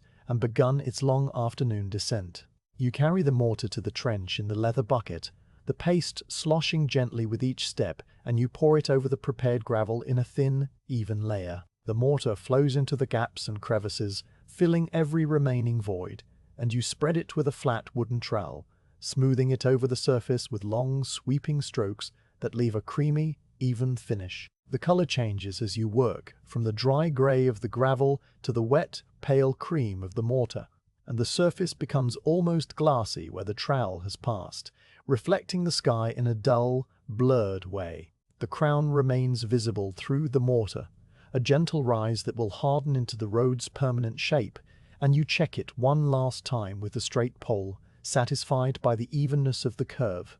The mortar will take time to set, and while it is still workable, you scatter a fine dusting of dry sand over the surface with a sieve made from a loose woven cloth, the grains falling like a slow, silent snow. The sand will prevent the mortar from cracking as it dries, absorbing the surface moisture and creating a key for the pavement stones that will come later. You watch the sand darken as it absorbs the damp from the mortar, the color shifting from pale tan to soft brown, and then you leave the surface to cure, knowing that it must not be walked on until the next day, when it will have hardened into a firm, resilient crust. The afternoon light has turned the valley into a place of long, blue shadows and golden grass, and you sit on the bank near the finished section, letting your arms rest on your knees while you gaze at the work. The middle layers are complete for this stretch of the road, a sandwich of rubble and gravel and mortar that fills the trench from the foundation stones to a level just below the final pavement. The surface is smooth and pale, almost white where the drying mortar has lightened, and it glows softly in the low sunlight like a strip of snow that forgot to melt. The crown is a subtle, graceful curve, and the side ditches are dark, neat lines that frame the road on either side. The whole construction looks like a thing that has grown from the ground rather than been built upon it, an organic part of the landscape that belongs exactly where it lies. You clean the tools with water from the stream, scrubbing the mortar from the bucket and the trowel before it can harden, rinsing the rake teeth until they shine, wiping the rammer base with a wet cloth until the wood shows its natural color. The tools are laid out on the grass to dry, the handles pointing the same direction, and you wash your hands and arms in the stream, the cold water soothing the skin that has been coated with dust and lime all day. The stream water runs milky for a moment, then clears, and you sit on the bank watching the ripples and the small, darting shapes of fish while the evening breeze stirs the grass on the far side. When you return to the work site in the deepening dusk, the mortar surface has stiffened to the touch, no longer tacky, and it gives off a faint warmth from the chemical reaction that is quietly transforming the lime and sand into a binding stone. You kneel and press a fingertip gently against the surface, and a tiny, shallow dimple remains, proof that the mortar is curing well, firm but not yet brittle, a skin that will grow harder with each passing day until it becomes as strong as the rock it was made from. You smooth the dimple away with a light brush of your thumb, and the surface is perfect again. The rest of the evening follows the familiar pattern, the bedroll spread on the grass near the work, the slow settling of tired muscles, the upward gaze into a sky that darkens from violet to black, the emergence of stars in their countless, unhurried thousands.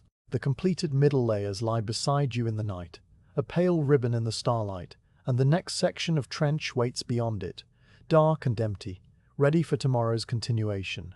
You feel the day in your shoulders and your lower back, a deep, pleasant ache that speaks of movement and purpose, and you let it drain into the warmth of the earth beneath you. The road grows in your sleep, layer by layer, a slow accumulation that needs no dreams to shape it, only the steady rhythm of waking and working and resting again. The middle layers have cured to a hard, pale grey crust that rings faintly under a knuckle's tap, and the surface is now ready to receive its final skin. The pavement stones that will form the top of the road have been waiting in their separate pile, a collection of flat-faced slabs and blocks that you selected during the gathering days and set aside for their promise of smoothness. They have rested in the grass through the nights and the suns, their surfaces acquiring a fine bloom of dust that you will wash off before the laying begins. And now they must be cut to fit one another with the close, quiet precision that makes a road surface seamless and enduring. The cutting of surface stones is a different kind of work from digging or lifting or ramming. It is slower, quieter, a craft of millimeters and patience that takes place mostly on the knees with a handful of fine tools and a mind emptied of everything except the shape of the stone in front of you. You begin by bringing the first few candidate stones from the pile to the worksite, carrying them one by one across the grass and setting them down on a flat patch of bare earth near the trench. The stones are of varying sizes, some as large as a serving platter and others smaller, more like a loaf of bread, but all share the quality of having at least one face that is naturally smooth, or nearly so. You turn each stone over in your hands, examining it from every angle, feeling its weight and balance, and you sort them into an order that makes sense. The largest and flattest will go in the center of the road, where the traffic will wear hardest, and the smaller and more irregular pieces will fill the edges, where the load is lighter and the need for perfect flatness less critical. The sorting is a quiet, contemplative task, the stones clicking softly as you move them, and it takes as long as it takes, the morning sun climbing unnoticed behind you while you arrange and rearrange until the sequence satisfies your eye. With the stones sorted, you collect the cutting tools from the bundle, a flat iron chisel with a beveled edge, a heavier stone hammer with a short handle, a metal point shaped like a thick nail for scoring lines, a wooden set square with arms of equal length, and a length of fine cord for marking straight edges. You also take up a small leather cushion, stuffed with dried grass, to kneel on during the hours of cutting, because the ground is hard and the work will keep you down for long stretches. The tools are worn but well kept, the chisel edge sharp and free of nicks, the hammer face smooth from countless strikes, the set square true and unbroken. You carry them to the flat work area and lay them out within easy reach, then sit back on your heels and look at the first stone you will cut. A slab roughly rectangular with one edge that is too irregular to fit snugly against its neighbor.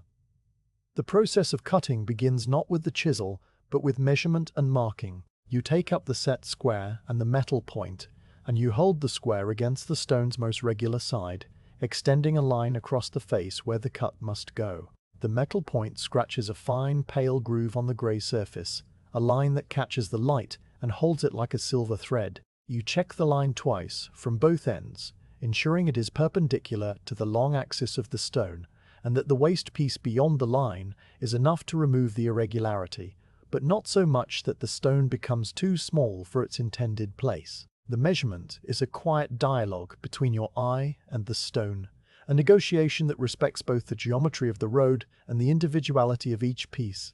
And when you are satisfied, you deepen the scored line with several more passes of the metal point, pressing harder now so that the groove becomes a visible channel, a guide for the chisel's edge. You position the chisel in the groove, its bevel facing the waste side, so that the cut will slope slightly outward and create a tight fit at the top face, and you raise the hammer for the first strike. The blow is light, a gentle tap that seats the chisel into the groove without jarring the stone, and you follow it with a second tap, slightly harder, then a third. The sound of the hammer on the chisel is a clear, high note, a tinny ping that rings for a fraction of a moment and then fades into the open air. You work your way along the marked line, tapping the chisel at intervals the width of 2 fingers, and each strike deepens the groove a little more, sending tiny chips of stone flying up like grey sparks that settle on your tunic and the grass around you. After the first pass along the line, you return to the starting point and begin a second pass. The hammer blows now a shade heavier, the chisel biting deeper into the stone's fabric. The groove becomes a shallow trench, its sides clean and sharp, and you can feel through the chisel handle the way the stone yields, a subtle softening of resistance that tells you the cut is progressing. The rhythm of the work is steady and unforced. Tap and move, and the dust that rises from each strike hangs in the still air for a moment before drifting sideways on a breath of breeze. The sun warms your back and the top of your head, and the stream provides its constant, distant murmur, a backdrop of sound that the hammer notes punctuate without disturbing. When the groove has reached a depth roughly equal to the thickness of your thumb, you reposition the chisel to strike from the edge of the stone, aligning it with the cut line at a slight angle, and you deliver a single, firmer blow. The stone splits along the line with a soft, sharp crack, the waste piece falling away onto the grass and leaving a clean, straight edge that shows the fresh, unweathered color of the interior. A slightly darker gray than the surface, you run a fingertip along the new edge, feeling its texture, and you find it smooth enough to serve, needing only a light dressing with the chisel to remove a few tiny irregularities. The dressing is a delicate task, the chisel held almost flat and tapped very gently, shaving off paper-thin flakes of stone that curl and fall, and when it is done, the edge is as straight and true as anything made by nature could be. You set the cut stone aside and take up the next one, a piece that will mate with the edge you have just finished. This stone has a roughly straight side, but it is not perfectly aligned with the first, and you will need to cut it as well, so that the two edges come together without a visible gap. The process repeats, the measuring, the scoring, the patient tapping along the line, the final splitting strike, the dressing of the new edge. This time, when the cut is complete, you lift both stones and bring them together, testing the fit. They meet along most of their length with the seam so fine that you can barely insert a fingernail. But there is one spot near the middle where a small hard nodule in the stone has created a slight unevenness. You lay the stone down again and take up the chisel, working on the nodule with tiny, careful taps until it is reduced to dust, and when you test the fit again, the gap is gone, the two edges kissing with a precision that is deeply, quietly satisfying. The morning stretches into afternoon while you work through the stones one by one, cutting and fitting and cutting again. Some stones require only a single edge trimmed.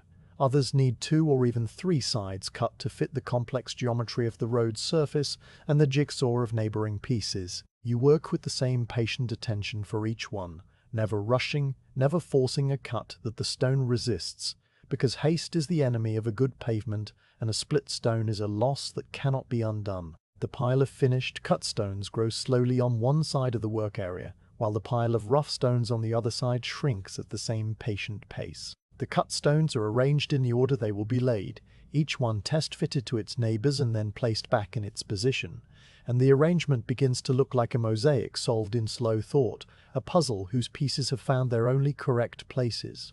The dust of the cutting settles everywhere, on your hands, on your tunic, on the grass around you, on the tools themselves. It is a fine pale dust, almost white where the stone is purest, and it coats your skin with a dry, powdery film that you brush off occasionally with a sweep of your palm. The air tastes faintly of it, a clean mineral flavor that is not unpleasant, and it mingles with the scent of warm grass and the distant dampness of the stream. You pause now and then to drink from your flask, the water washing the dust from your throat, and you eat a few bites of food without ceasing your contemplation of the stones, your eyes always returning to the line that will become the road's face. Late in the afternoon, as the light begins its turn toward gold, you reach the final stone in the sequence, a small, wedge-shaped piece that will fill a gap at the road's outer edge, where the pavement meets the side ditch. This stone requires cuts on all 3 sides, and it is the most intricate piece you have worked on all day.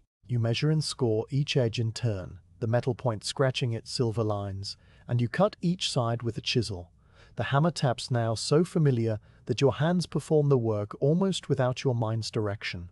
The stone shrinks from a rough triangle into a neat, tailored block, and when you test fit it into its place in the arrangement, it slides in with a whisper of stone on stone and locks against its neighbors as if it had grown there. You sit back on your heels and look at the complete set of cut pavement stones, and you feel a quiet, private satisfaction that asks for no audience and no praise, a feeling that is simply the recognition of a thing done well. The stars are beginning to appear now, faint at first against the pale blue of the eastern sky, then brighter as the light fades toward the west.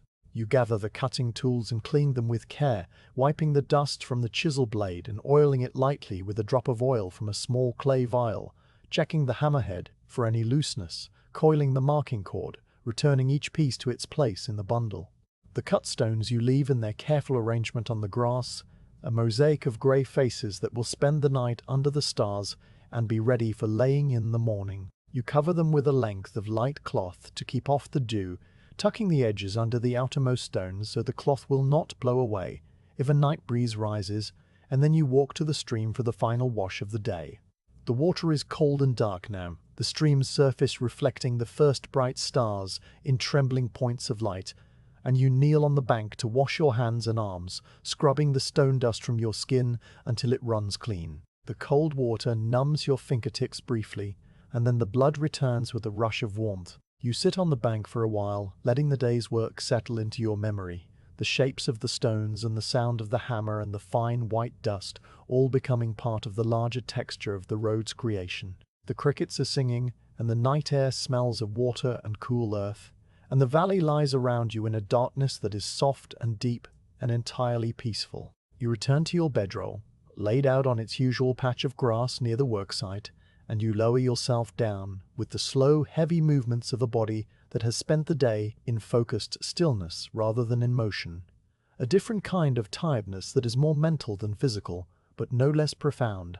The cut stones are a dim, pale shape under their cloth cover, a ghostly rectangle in the starlight, and the road beyond them stretches away in its incomplete layers, the foundation and the middle courses and the waiting trench all merging into the darkness. Tomorrow the pavement will go down and the road will finally become a road, a surface for feet and hooves and wheels, a thing that can be traveled. But for now, the stones rest and you rest, and the valley holds its breath in the cool, star-filled night, waiting for the final layer to be laid.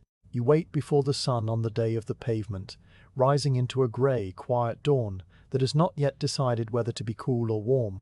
The cloth covering the cut stones is damp with dew along its edges, and when you lift it away, folding it carefully for later use, the stones beneath are dry and cool, their faces pale in the low light. They rest in the exact arrangement you left them, the mosaic of interlocking shapes that you cut and fitted the day before, and now they are ready to become the road's final surface. The trench waits beyond them, its middle layers cured to a hard, pale crust, its side ditches dark and clean, its length stretching away toward the stream and the far hills. The air smells of dust and water, and the faint green scent of crushed grass, and the first birds are beginning their tentative calls from the shrubs along the stream. You collect the tools for the laying, a wooden mallet with a head of dense, close-grained oak, its striking face worn smooth and slightly convex from long use, a long, straight board of planed ash that you use as a leveling rule, a flat wooden trowel for spreading the bedding sand, a basket of fine-graded sand that you sieved from the stream bank days ago, the grains pale and even, running through your fingers like dry water, and a small leather bucket of the same mixed with a pinch of dry lime to be used as a fine. The mallet is heavy but balanced, and you test its swing with a few gentle motions, feeling the weight transfer smoothly from your shoulder to your wrist. The straight edge is true along its entire length, and you wipe it clean with a cloth before setting it down beside the first stone. The bedding sand is the secret of a good pavement, the thin cushion that allows each stone to settle into its perfect position without rocking or cracking under load. You carry the basket to the trench and step carefully onto the cured middle layers, your sandals leaving faint impressions in the fine dry dust that coats the surface. The crust is firm underfoot, slightly gritty, and it slopes gently toward the side ditches in that subtle crown you shaped days ago. You kneel at the starting end, the leather cushion under your knees, and you pour a small mound of sand onto the crust, spreading it with the wooden trowel into a thin, even layer, no thicker than the edge of your palm. The sand hisses softly as it flows, a dry, silky sound, and the trowel smooths it flat with long, sweeping strokes that leave a surface as even as a still pond. You check the depth with your fingertip at several points, adding a pinch here, scraping away a little there, until the bed is perfectly uniform and ready to receive the first stone. You lift the first cut stone from its place in the arrangement, a large rectangular slab with smooth faces and straight edges, and you carry it to the trench with slow, careful steps. The stone is heavy but manageable, its weight pressing into your palms and forearms, and you lower it gently onto the sand bed, aligning its forward edge with the exact start of the pavement. The stone settles into the sand with a soft grinding sigh, the grains compressing beneath it, and you let it rest under its own weight for a moment while you assess its position. It looks level from where you kneel, but you will not trust your eye alone. The straight edge will tell the truth. You lay the ashboard across the stone, spanning from one side to the other, and you kneel to sight along its lower edge. A faint sliver of light shows under one corner, no wider than a hair, and you note its location before lifting the board and taking up the mallet. The first blow is a light tap on the high corner, a soft wooden torque that barely disturbs the stone, and you follow it with a second tap, slightly firmer. The stone shifts downward. The stone shifts downward, the sand compressing further, and you test again with a straight edge. The sliver of light is gone now, the board resting flat against the stone's full width, and you run your palm across the surface to feel for any unevenness. There is none. The first pavement stone is laid. You move to the second stone, the one you cut to mate precisely with the first, and you spread a new bed of sand in the trench beyond the first stone's forward edge, feathering the sand right up against the seam so that there will be no gap beneath the joint. The second stone comes to your hands and you lower it into place, sliding it gently toward the first until their edges nearly touch, leaving a hairline gap that will be filled with grouting dust later. The two stones sit together with a rightness that you can feel in your hands, a sense of pieces finding their intended places, and you check the second stone with the straight edge, tapping it down at 2 points with the mallet until it sits flush with its neighbor. A sweep of your palm across the joint confirms that the transition is seamless, the two surfaces lying in a single plane without step or tilt. The morning unfolds in this rhythm, the laying of each stone a small, complete ceremony of sand and placement and tapping and checking. You move forward along the trench on your knees, the leather cushion advancing with you, and the finished pavement extends behind you in a widening ribbon of pale grey that catches the climbing sun and holds its light in a soft, even glow. The sound of the mallet is a gentle, repeated heartbeat, not loud, not urgent, just a steady wooden note that punctuates the stillness and then fades. Between blows, you hear the stream's distant murmur and the occasional call of a bird and the whisper of the trowel spreading sand, and these sounds blend into a quiet music that fills the morning without demanding attention. Each stone has its own character, and you come to know them as individuals as you work. One slab has a slight hump in its center that requires extra tapping to bring it into plane. Another is thinner at one edge and needs a slightly thicker sand bed beneath that side to keep it level. The third stone, a smaller rectangular piece, fits so perfectly into its place that it requires no mallet at all, settling under its own weight into the sand with a soft, satisfied finality. You handle each one with the same calm care, never forcing a stone that resists, never striking harder than necessary because the pavement is a patient thing that will accept only gentle persuasion. The sun climbs higher and the day grows warm, the heat rising from the pavement stones as they absorb the light. The surface you have laid becomes pleasantly warm under your knees, a stored heat that seeps through the leather cushion and into your legs, and you pause occasionally to shift your position and drink from your flask. The water is cool from the stream, and it washes the faint taste of dust from your mouth. You eat a small piece of bread and cheese while sitting on the edge of the finished pavement, your feet dangling into the trench ahead, and you survey the work with a quiet, unhurried gaze. The pavement now extends perhaps 20 paces from the start, a smooth, seamless surface that follows the gentle crown of the road and points unerringly toward the far hills.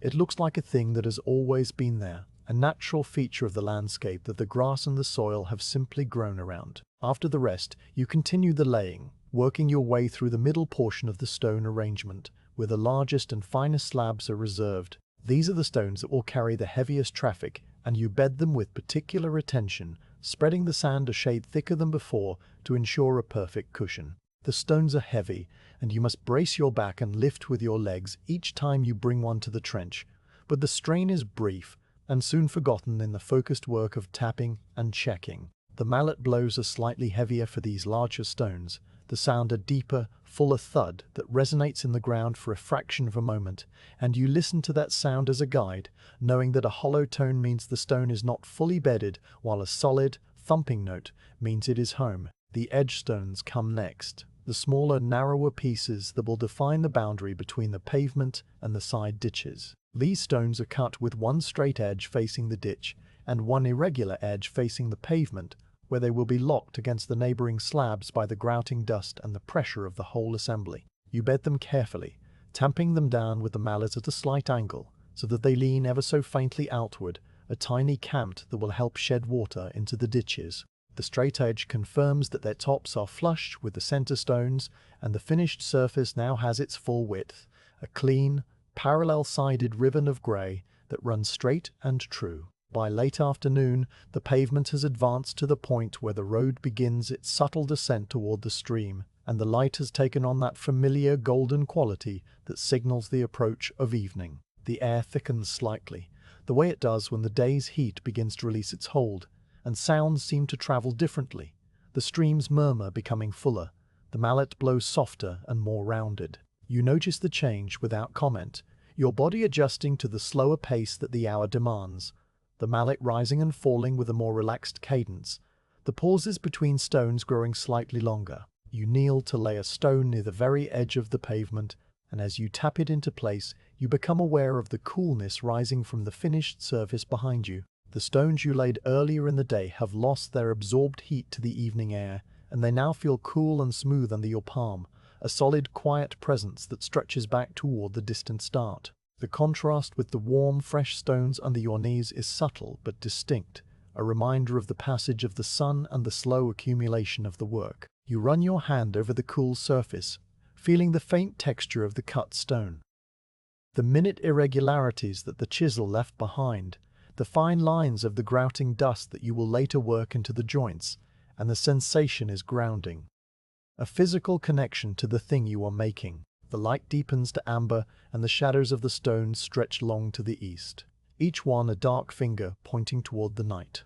You lay another stone and another, the mallet now so light in your hand that it seems to swing of its own accord, the taps becoming whispers against the stone. The work slows not from reluctance, but from a natural willingness to let the day end in its own time, to allow the last few stones to settle into their beds with the same patience that has governed every step of the road's creation. There is no urgency, no thought of finishing or not finishing. There is only the stone in your hands and the sand beneath it, and the soft, fading light. When the sun touches the rim of the western hills, you have laid the final stone of the section you cut and sorted, the pavement now reaching to a clean, straight edge where the road pauses until more stones can be prepared.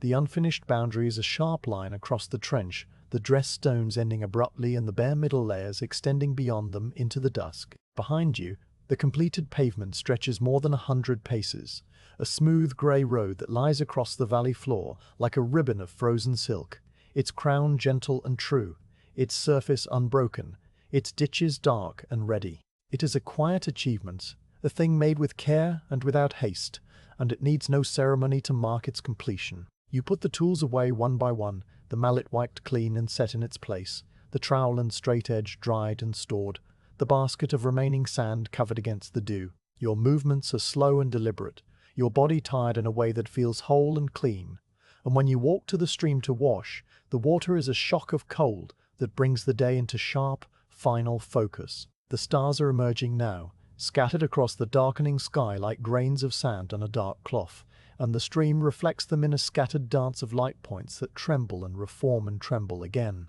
You return to the pavement and stand for a long moment at its edge, looking down its length toward the distant unseen start. The surface is a pale stripe in the starlight, straight and true, and it seems to glow faintly with a light of its own, a reflected echo of the sky above. You step onto it and feel the solidity underfoot. the unyielding firmness of the layered stone and rubble and mortar. The slight crown that nudges your feet outward if you stand off-center. It is a road now, a real road, a surface that could carry a cart or a legion, or simply the quiet footsteps of someone walking home in the dark. You walk a few paces along it, your sandals making soft, scuffing sounds on the smooth stone, and then you stop and simply stand, letting the silence of the valley gather around you. After a while, you step off the pavement onto the grass and prepare your bedroll, spreading it close enough that you can reach out and touch the cool stone edge. The ground is warm from the day, and the scent of cut stone and fresh earth fills the air, a clean mineral smell that you have come to associate with rest. You lie down and look up at the stars, your tired body sinking into the grass, and the pavement lies beside you like a companion, a thing you have made that will outlast your memory of its making, a road that began as a surveyor's line and now waits for the first traveler to walk its length. Your breathing slows, and the edges of your thoughts blur and soften, and the last thing you feel before sleep takes you is the cool, solid presence of the stone under your outstretched hand, still warm from the day's long labor. The road ends where it always meant to end, at least for now, at a line that is sharp and clean and entirely temporary. You stand at this boundary in the early evening, the finished pavement stretching away behind you in a long, pale ribbon that vanishes into the dusk, while before you the trench continues onward, raw and open, its middle layers still waiting for their final skin of stone. The contrast is a quiet thing, not dramatic, but simply present. Behind you, order and completion. Ahead of you, potential and the patient, dark earth. The unfinished edge is a place of pause, a held breath in the long exhalation of the road's construction, and you have come here now not to work further, but to acknowledge the stopping point, to put away the tools with care, and to let the day's labor settle into the ground like the cooling stones themselves. You walk slowly along the last few paces of the pavement, your sandals making a soft, familiar sound on the smooth surface, a gentle scuff that seems louder now in the quiet of the approaching night. The stones underfoot are cool, having released their stored warmth to the evening air, and they feel solid and permanent against the soles of your feet. You stop at the very edge, where the dressed pavement stones form a neat straight line, their cut faces vertical and clean, and you look down into the trench that stretches beyond. The middle layers are visible in the fading light, the compacted rubble and the pale, cured mortar and the fine sand that was to have been the bed for the next stone, all lying exposed and waiting.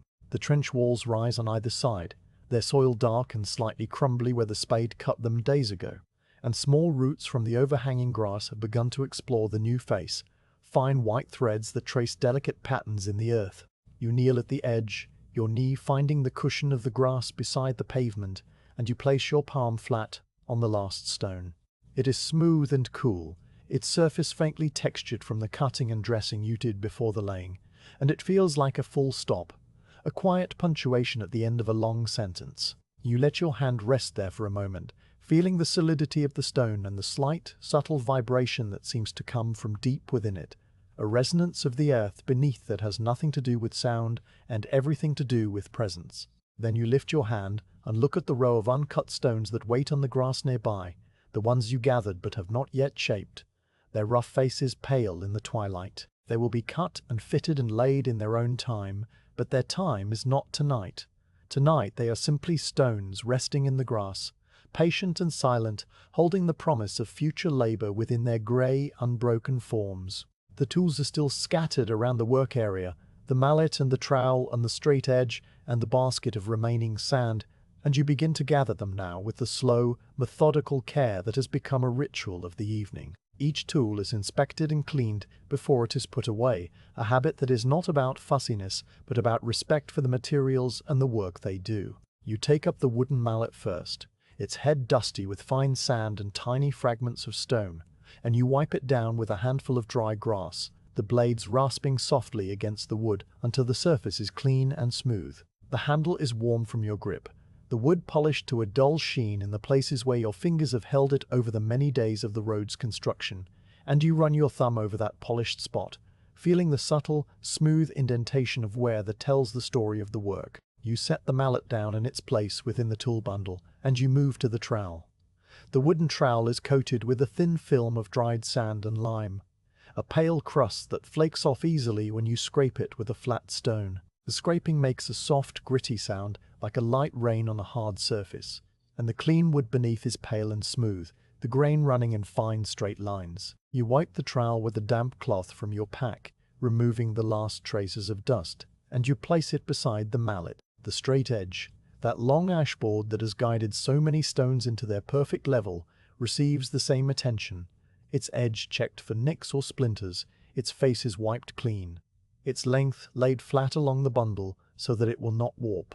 The basket of sand you cover with a piece of cloth, tying the corners around the rim so that the night's dew will not dampen the contents, and you set it near the uncut stones, ready for the next day's work. You gather the smaller tools next: the metal point for scoring, the cord for marking, the set square, the leather cushion that has saved your knees from the hard ground. Each one is cleaned and stored, the metal point wiped free of dust, the cord coiled tightly and tied with a slip knot, the set square folded and wrapped in a scrap of oiled cloth, the leather cushion brushed off and rolled into a cylinder. The process is unhurried, almost meditative, your hands moving through the familiar motions while your mind drifts across the details of the day. The weight of the last stone you laid, the sound of the mallet's final tap, the way the light looked as it slanted across the finished pavement. These memories are not held or examined. They simply pass through, like leaves floating on a slow stream, and then they are gone, leaving only the quiet present moment in their wake.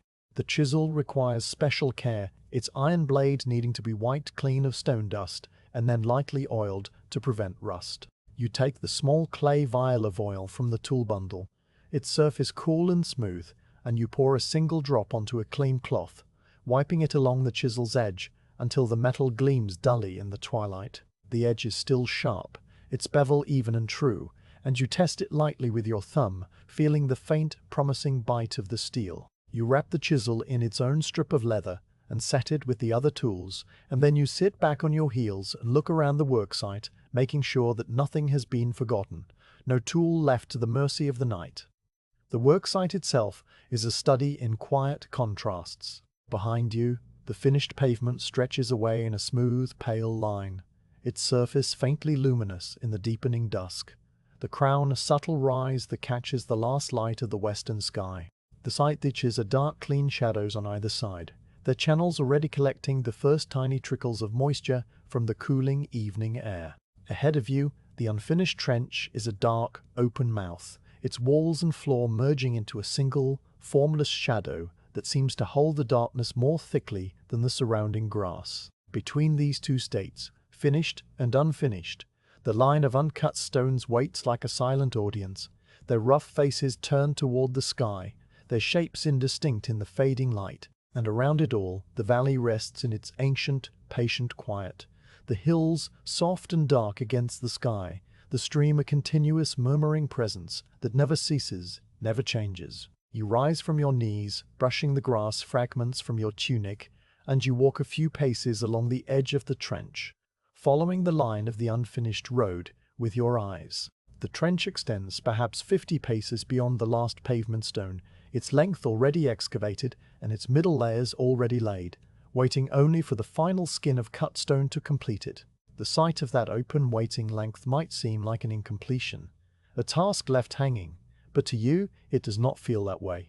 It feels like a promise, a quiet assurance that the work will continue, that there will be another day of cutting and fitting and laying, another stretch of pavement to be coaxed from the raw stone. The road is not abandoned, it is simply resting, as you are resting, as the whole valley rests in the cool enfolding night. You find a place to sit on the edge of the finished pavement, your feet dangling into the trench, and you let your gaze travel across the darkening landscape. The earlier stars have appeared, faint and tentative against the pale violet of the eastern sky, and more are emerging with each slow minute, scattered like salt across a dark cloth. The western horizon still holds a faint, amber glow, the last memory of the sun, and that glow catches the edge of the finished pavement, so that it seems to shine with a soft internal light. The grass on either side of the road has taken on a dusky, muted color, its daytime gold faded to a shadowy grey-green, and the shrubs along the stream are dark, rounded shapes that might be sleeping animals if you did not know better. The stream itself is now a ribbon of reflected starlight, a sinuous shifting line of silver that winds through the valley bottom, its sound a constant soothing presence that underlies everything. The night creatures are beginning their chorus, the crickets first, their rhythmic chirping rising and falling in waves, then the soft, liquid call of a night bird somewhere in the shrubs, then the distant, high-pitched chitter of bats wheeling overhead in the darkness, their shapes too quick to follow. These sounds join the stream's murmur in a tapestry of quiet noise, a background that is not silence but something close to it, a living, breathing hush that fills the valley and seems to press gently against your ears. You sit motionless, letting the sounds wash over you, and you feel the day's tension slowly drain from your shoulders and neck, the tiredness settling into a comfortable, heavy warmth that radiates through your limbs. The cooling stones of the pavement give off a faint, soft ticking sound, a noise so subtle that you only notice it when you hold your breath to listen. It is the sound of the stone contracting as the temperature drops, a minuscule movement of the mineral grains as they release the last of the day's heat, and it comes in random, irregular clicks, like the settling of an old house in the night. Each tick is followed by a long pause, and then another tick, and the pattern, if there is a pattern, is too slow and too scattered to follow. The sound is not disturbing. It is reassuring, a reminder that the stone is alive in its own way, responding to the world around it, breathing in its slow, geological fashion. You reach out and place your palm on the last pavement stone once more, and you feel the coolness that has replaced the earlier warmth. The surface, now the same temperature as the air, or perhaps a shade cooler.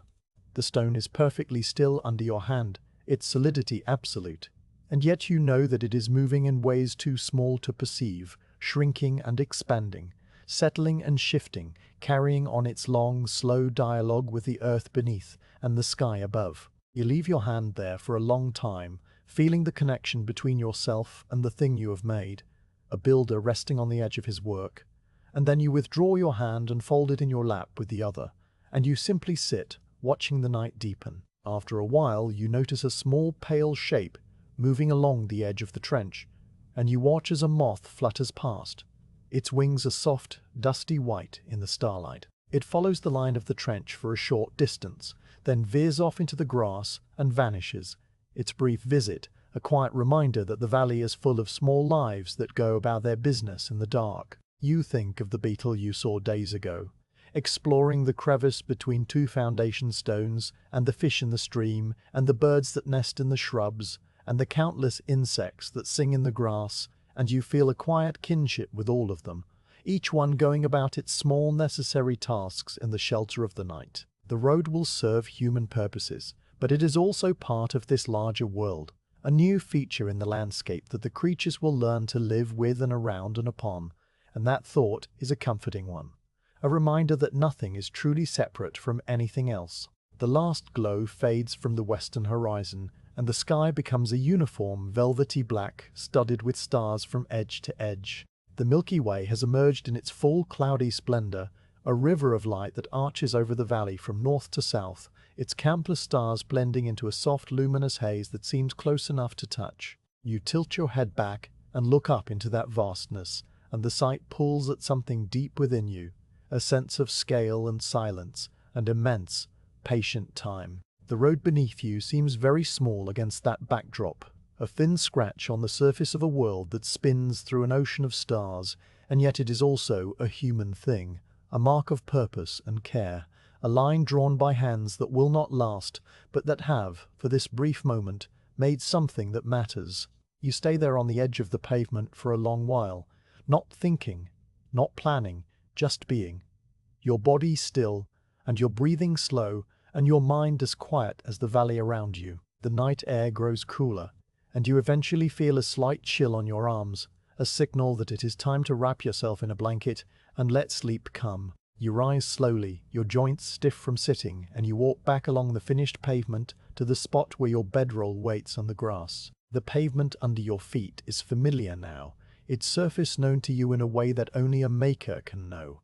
Every slight variation of texture, every seam and joint, every stone that gave you trouble, and every stone that fell into place as if it had always belonged there. You spread the bedroll on the grass beside the road, close to the boundary where the pavement ends and the trench begins, and you lower yourself down with the slow, heavy movements of a body that has worked well and is ready for rest. The ground is warm beneath you, still holding the day's heat in its depths, and the grass is soft and slightly damp, its scent rising around you in a green, earthy cloud. You pull the blanket up to your shoulders and settle onto your back, your head cradled by the rolled edge of your pack, and you look up at the stars one last time before closing your eyes. The sounds of the night continue their quiet chorus around you, the stream's patient murmur, the cricket's rhythmic soaring, the occasional soft call of the night bird, the faint, distant yip of a fox somewhere in the hills. The pavement beside you ticks once, twice, and then is silent. The uncut stones rest in their row on the grass, waiting for the morning that will bring the chisel and the mallet and the patient, careful work of shaping. The trench stretches into the darkness, its open length a promise of more days to come, more stones to be laid, more road to be made. And you rest at the boundary between what is finished and what is yet to be, a quiet figure in a quiet valley, held in the vast, gentle darkness of the night, breathing slow and deep as sleep approaches with its soft, inevitable tide. The work of the day is done. The tools are cleaned and stored, the uncut stones covered against the dew, the trench waiting in the darkness for a morning that will arrive in its own unhurried time. You stand beside the finished pavement, a pale ribbon of stone that glows faintly under the emerging stars, and you feel the deep, quiet tiredness of a body that has moved and lifted and knelt and tapped and shaped through the long hours of light. There is no urgency left, no task calling for attention, only the simple welcome pull of the earth asking you to lie down and rest. You gather your bedroll from the grass, the fabric cool and slightly damp on the outside from the evening moisture, and you carry it a few paces to a level patch of ground beside the road, close enough that you could reach out and touch the edge of the last stone you laid. The bedroll is an old familiar thing, the wool blanket soft and thin in places from many nights of use, the leather ties cracked but still supple. You unroll it slowly, letting the fabric unfurl across the grass with a soft, whispering rustle, and you smooth out the folds and wrinkles with the flat of your palm. The scent of dried lavender and crushed thyme rises from the wool, herbs you tucked into the folds days ago to keep away the small biting insects, and the smell is calm and clean, a gentle, green fragrance that mingles with the cool night air. You kneel on the blanket for a moment, feeling the slight cushion of the woven wool beneath your knees, and then you lower yourself down, easing your body onto the bedroll with the slow, deliberate movements of someone who knows that rest is not to be rushed, but savored. You settle onto your back, your head finding the soft, rolled edge of your pack that serves as a pillow, and your body sinks into the wool with a long, quiet sigh. The grass beneath the blanket yields, and then firms, creating a shallow depression that fits your shape, and the ground, still holding the stored warmth of the day, radiates a gentle heat up into your tired muscles. You feel the tension in your shoulders and lower back begin to loosen, the tight cords of effort slowly unwinding, and you let your arms fall to your sides, the palms turned upward, the fingers slightly curled. Your legs stretch out, the sandals already kicked off into the grass, and the soles of your feet, tender from the day's labors, press into the cool wool with a sensation that is both relief and gratitude. You turn your head to the side and extend one arm outward, reaching until your hand comes to rest on the edge of the pavement stone.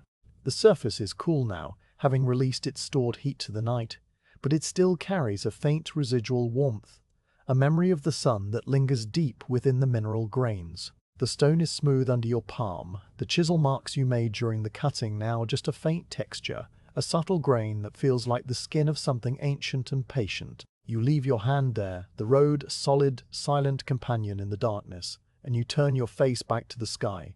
Above you, the stars have emerged in their full, countless thousands, scattered from horizon to horizon like a fine, luminous sand cast across a dark floor. The Milky Way arches overhead, in a broad, misty band, its individual stars so numerous that they merge into a soft, continuous glow, a river of light that flows silently from the northern hills to the southern slopes.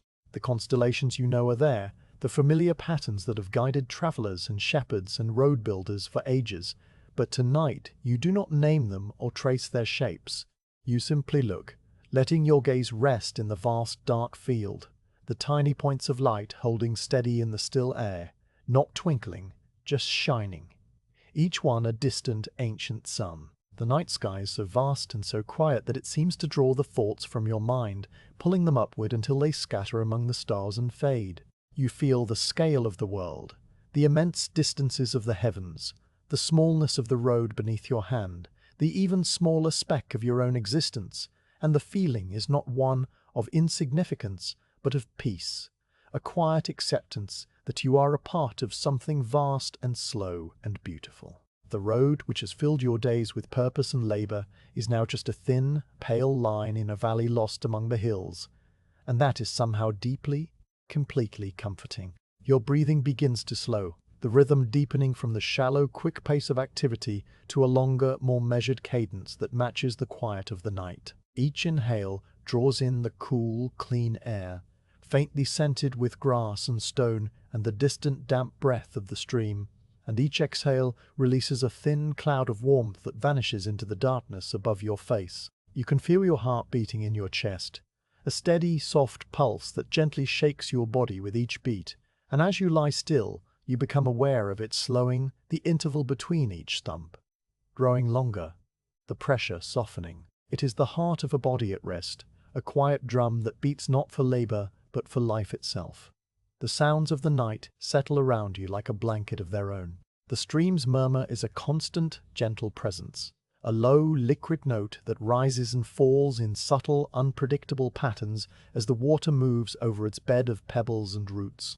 The crickets chirp in a steady, rhythmic chorus, their song a series of bright, dry clicks that seem to come from every direction at once, filling the valley with a soft, pulsing drone. A night bird calls once, a single liquid note that hangs in the air for a moment and then fades, and somewhere far off, a fox barks, a sharp, distant yip that is swallowed almost immediately by the darkness. The pavement beside you ticks once, a tiny, sharp sound as the stone contracts in the cooling air, and then it is silent again. These sounds blend together, the stream and the crickets and the occasional bird and the settling stone, each one distinct if you listen, but together they form a single soothing hum that seems to be the very voice of the valley at night. You close your eyes and the darkness behind your lids is soft and warm, not black, but a deep, velvety grey that shifts and pulses faintly with the rhythm of your blood.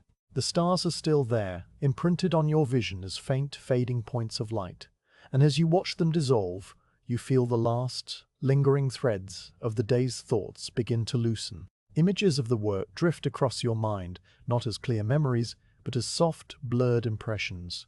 The heft of a stone in your hands, the sound of the mallet on the pavement, the sight of the trench stretching away into the golden afternoon light, the feel of the chisel biting into the grey rock. These images float and merge, one into another, without order or meaning, and as they pass, they grow fainter, like ripples spreading on a still pond after a pebble has been dropped, until at last the surface of your mind is smooth and dark and quiet. You feel the road under your hand, the solid, cool presence of the stone that you laid with such care, and the sensation anchors you, a quiet, earthly tether that keeps you connected to the work and the valley and the night. The stone is not just a stone, it is the sum of all the days that came before, the surveying and the digging and the gathering and the cutting and the laying, each step a small, patient act that led to this one smooth surface resting in the dark. But you do not think about those steps now, not in any detail. They have blended into a single, continuous flow, a river of labor that has carried you to this moment of stillness. The road is simply there, a quiet companion, and your hand is simply there, touching it, and the contact is enough. Your breathing has become so slow and even that you can barely feel it, the air moving in and out with the gentleness of a tide on a calm shore. The rise and fall of your chest is a subtle, rhythmic motion that rocks you softly, a cradle that the earth itself provides, and you surrender to that rhythm without resistance, letting it carry you toward the edge of sleep. The warmth of the ground beneath the blanket has seeped deep into your muscles, relaxing the last small knots of tension, and your limbs feel heavy and distant, as if they belong to someone else who is already deep in dreams. Your hand, still resting on the pavement, has grown as cool as the stone itself, and the boundary between your skin and the rock feels soft and indistinct. The border between the built and the unbuilt, which you stood beside in the twilight, has also softened in your mind. The finished road and the unfinished trench, the laid stones and the uncut blocks waiting on the grass, the work behind and the work ahead.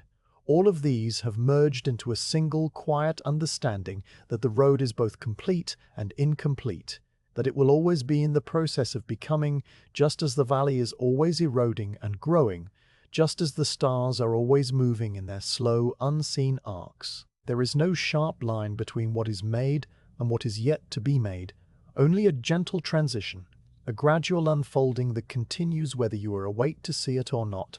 And in this moment you are not awake, not fully, not anymore. You are drifting in the soft twilight between waking and sleep, where everything is smooth and rounded and nothing demands your attention. The night air moves over your face with the faintest of breezes, a cool, gentle caress that stirs the hair on your forehead and then passes on, leaving a trail of freshness that sinks into your skin. You smell the stream again, that clean, damp scent, and the faint, sweet odor of night-blooming flowers from somewhere up the valley, and the dry, mineral dust of the road itself. These scents blend into a single, harmonious perfume that fills your senses without overwhelming them, a quiet, background fragrance that seems to belong to the darkness itself. You breathe it in, and your body responds with a deeper, slower exhale, a release of something you did not know you were holding. Your thoughts, which have been drifting aimlessly like clouds, begin to dissolve at the edges, losing their shape and definition until they are nothing but soft, grey patches in a dark sky. You might have been thinking about the quarry, or the feel of the linen cord between your fingers, or the way the sun looked when it set behind the western hills, but you cannot be sure, and it does not matter. The thoughts are fading now, falling apart into fragments that scatter and vanish, and what remains is a vast, quiet space, a stillness that is not emptiness but fullness, a presence of peace that fills your entire awareness. The road is still there, under your hand, but it too has begun to recede, its solidity becoming a distant, gentle pressure, a comfort that no longer requires attention. The stars have faded from the sky of your mind, the sounds of the night have blended into a single soft hum, and your body has become so heavy and so warm and so still that it seems to be sinking into the earth itself, becoming part of the valley, part of the grass and the soil and the ancient, patient stone. There is no boundary left between you and the world around you. You are a part of the night, and the night is a part of you, and together you are floating in a deep, calm, dark sea that has no shore and no bottom and no need for either. The last conscious thought that drifts through your awareness is not a thought at all, but a feeling, a quiet, wordless sense of completeness, of something having been done well and truly and with care. It is the feeling of a day that was filled with meaning, of a road that was made with patience, of a body that gave its effort and now receives its rest. The feeling has no name and needs none. It simply is a warm, soft glow at the center of your chest, and it fades gently as you sink deeper into the darkness, leaving no trace behind, only the quiet, the dark, the slow, steady rhythm of your breath. And then there is no thought, no feeling, no awareness of the road or the stars or the valley or yourself. There is only sleep, deep and dreamless and peaceful, a quiet gift that the night gives to those who have worked and waited and let go. The road rests beside you, the uncut stones rest in the grass, the trench rests in the earth, and the valley rests under the vast, star-filled sky, all of them held in the same quiet embrace, all of them waiting without urgency for the morning that will come in its own time. You do not dream, because there is nothing to dream of. Everything that matters is already here, in the dark, in the stillness, in the soft, slow pulse of the sleeping world. And so you sleep, a builder beside his road, a small, quiet figure, in a vast, quiet land, lost in the peace that comes when the work of the day is done, and the night folds itself around you like a blanket that has always been there, warm and patient and kind.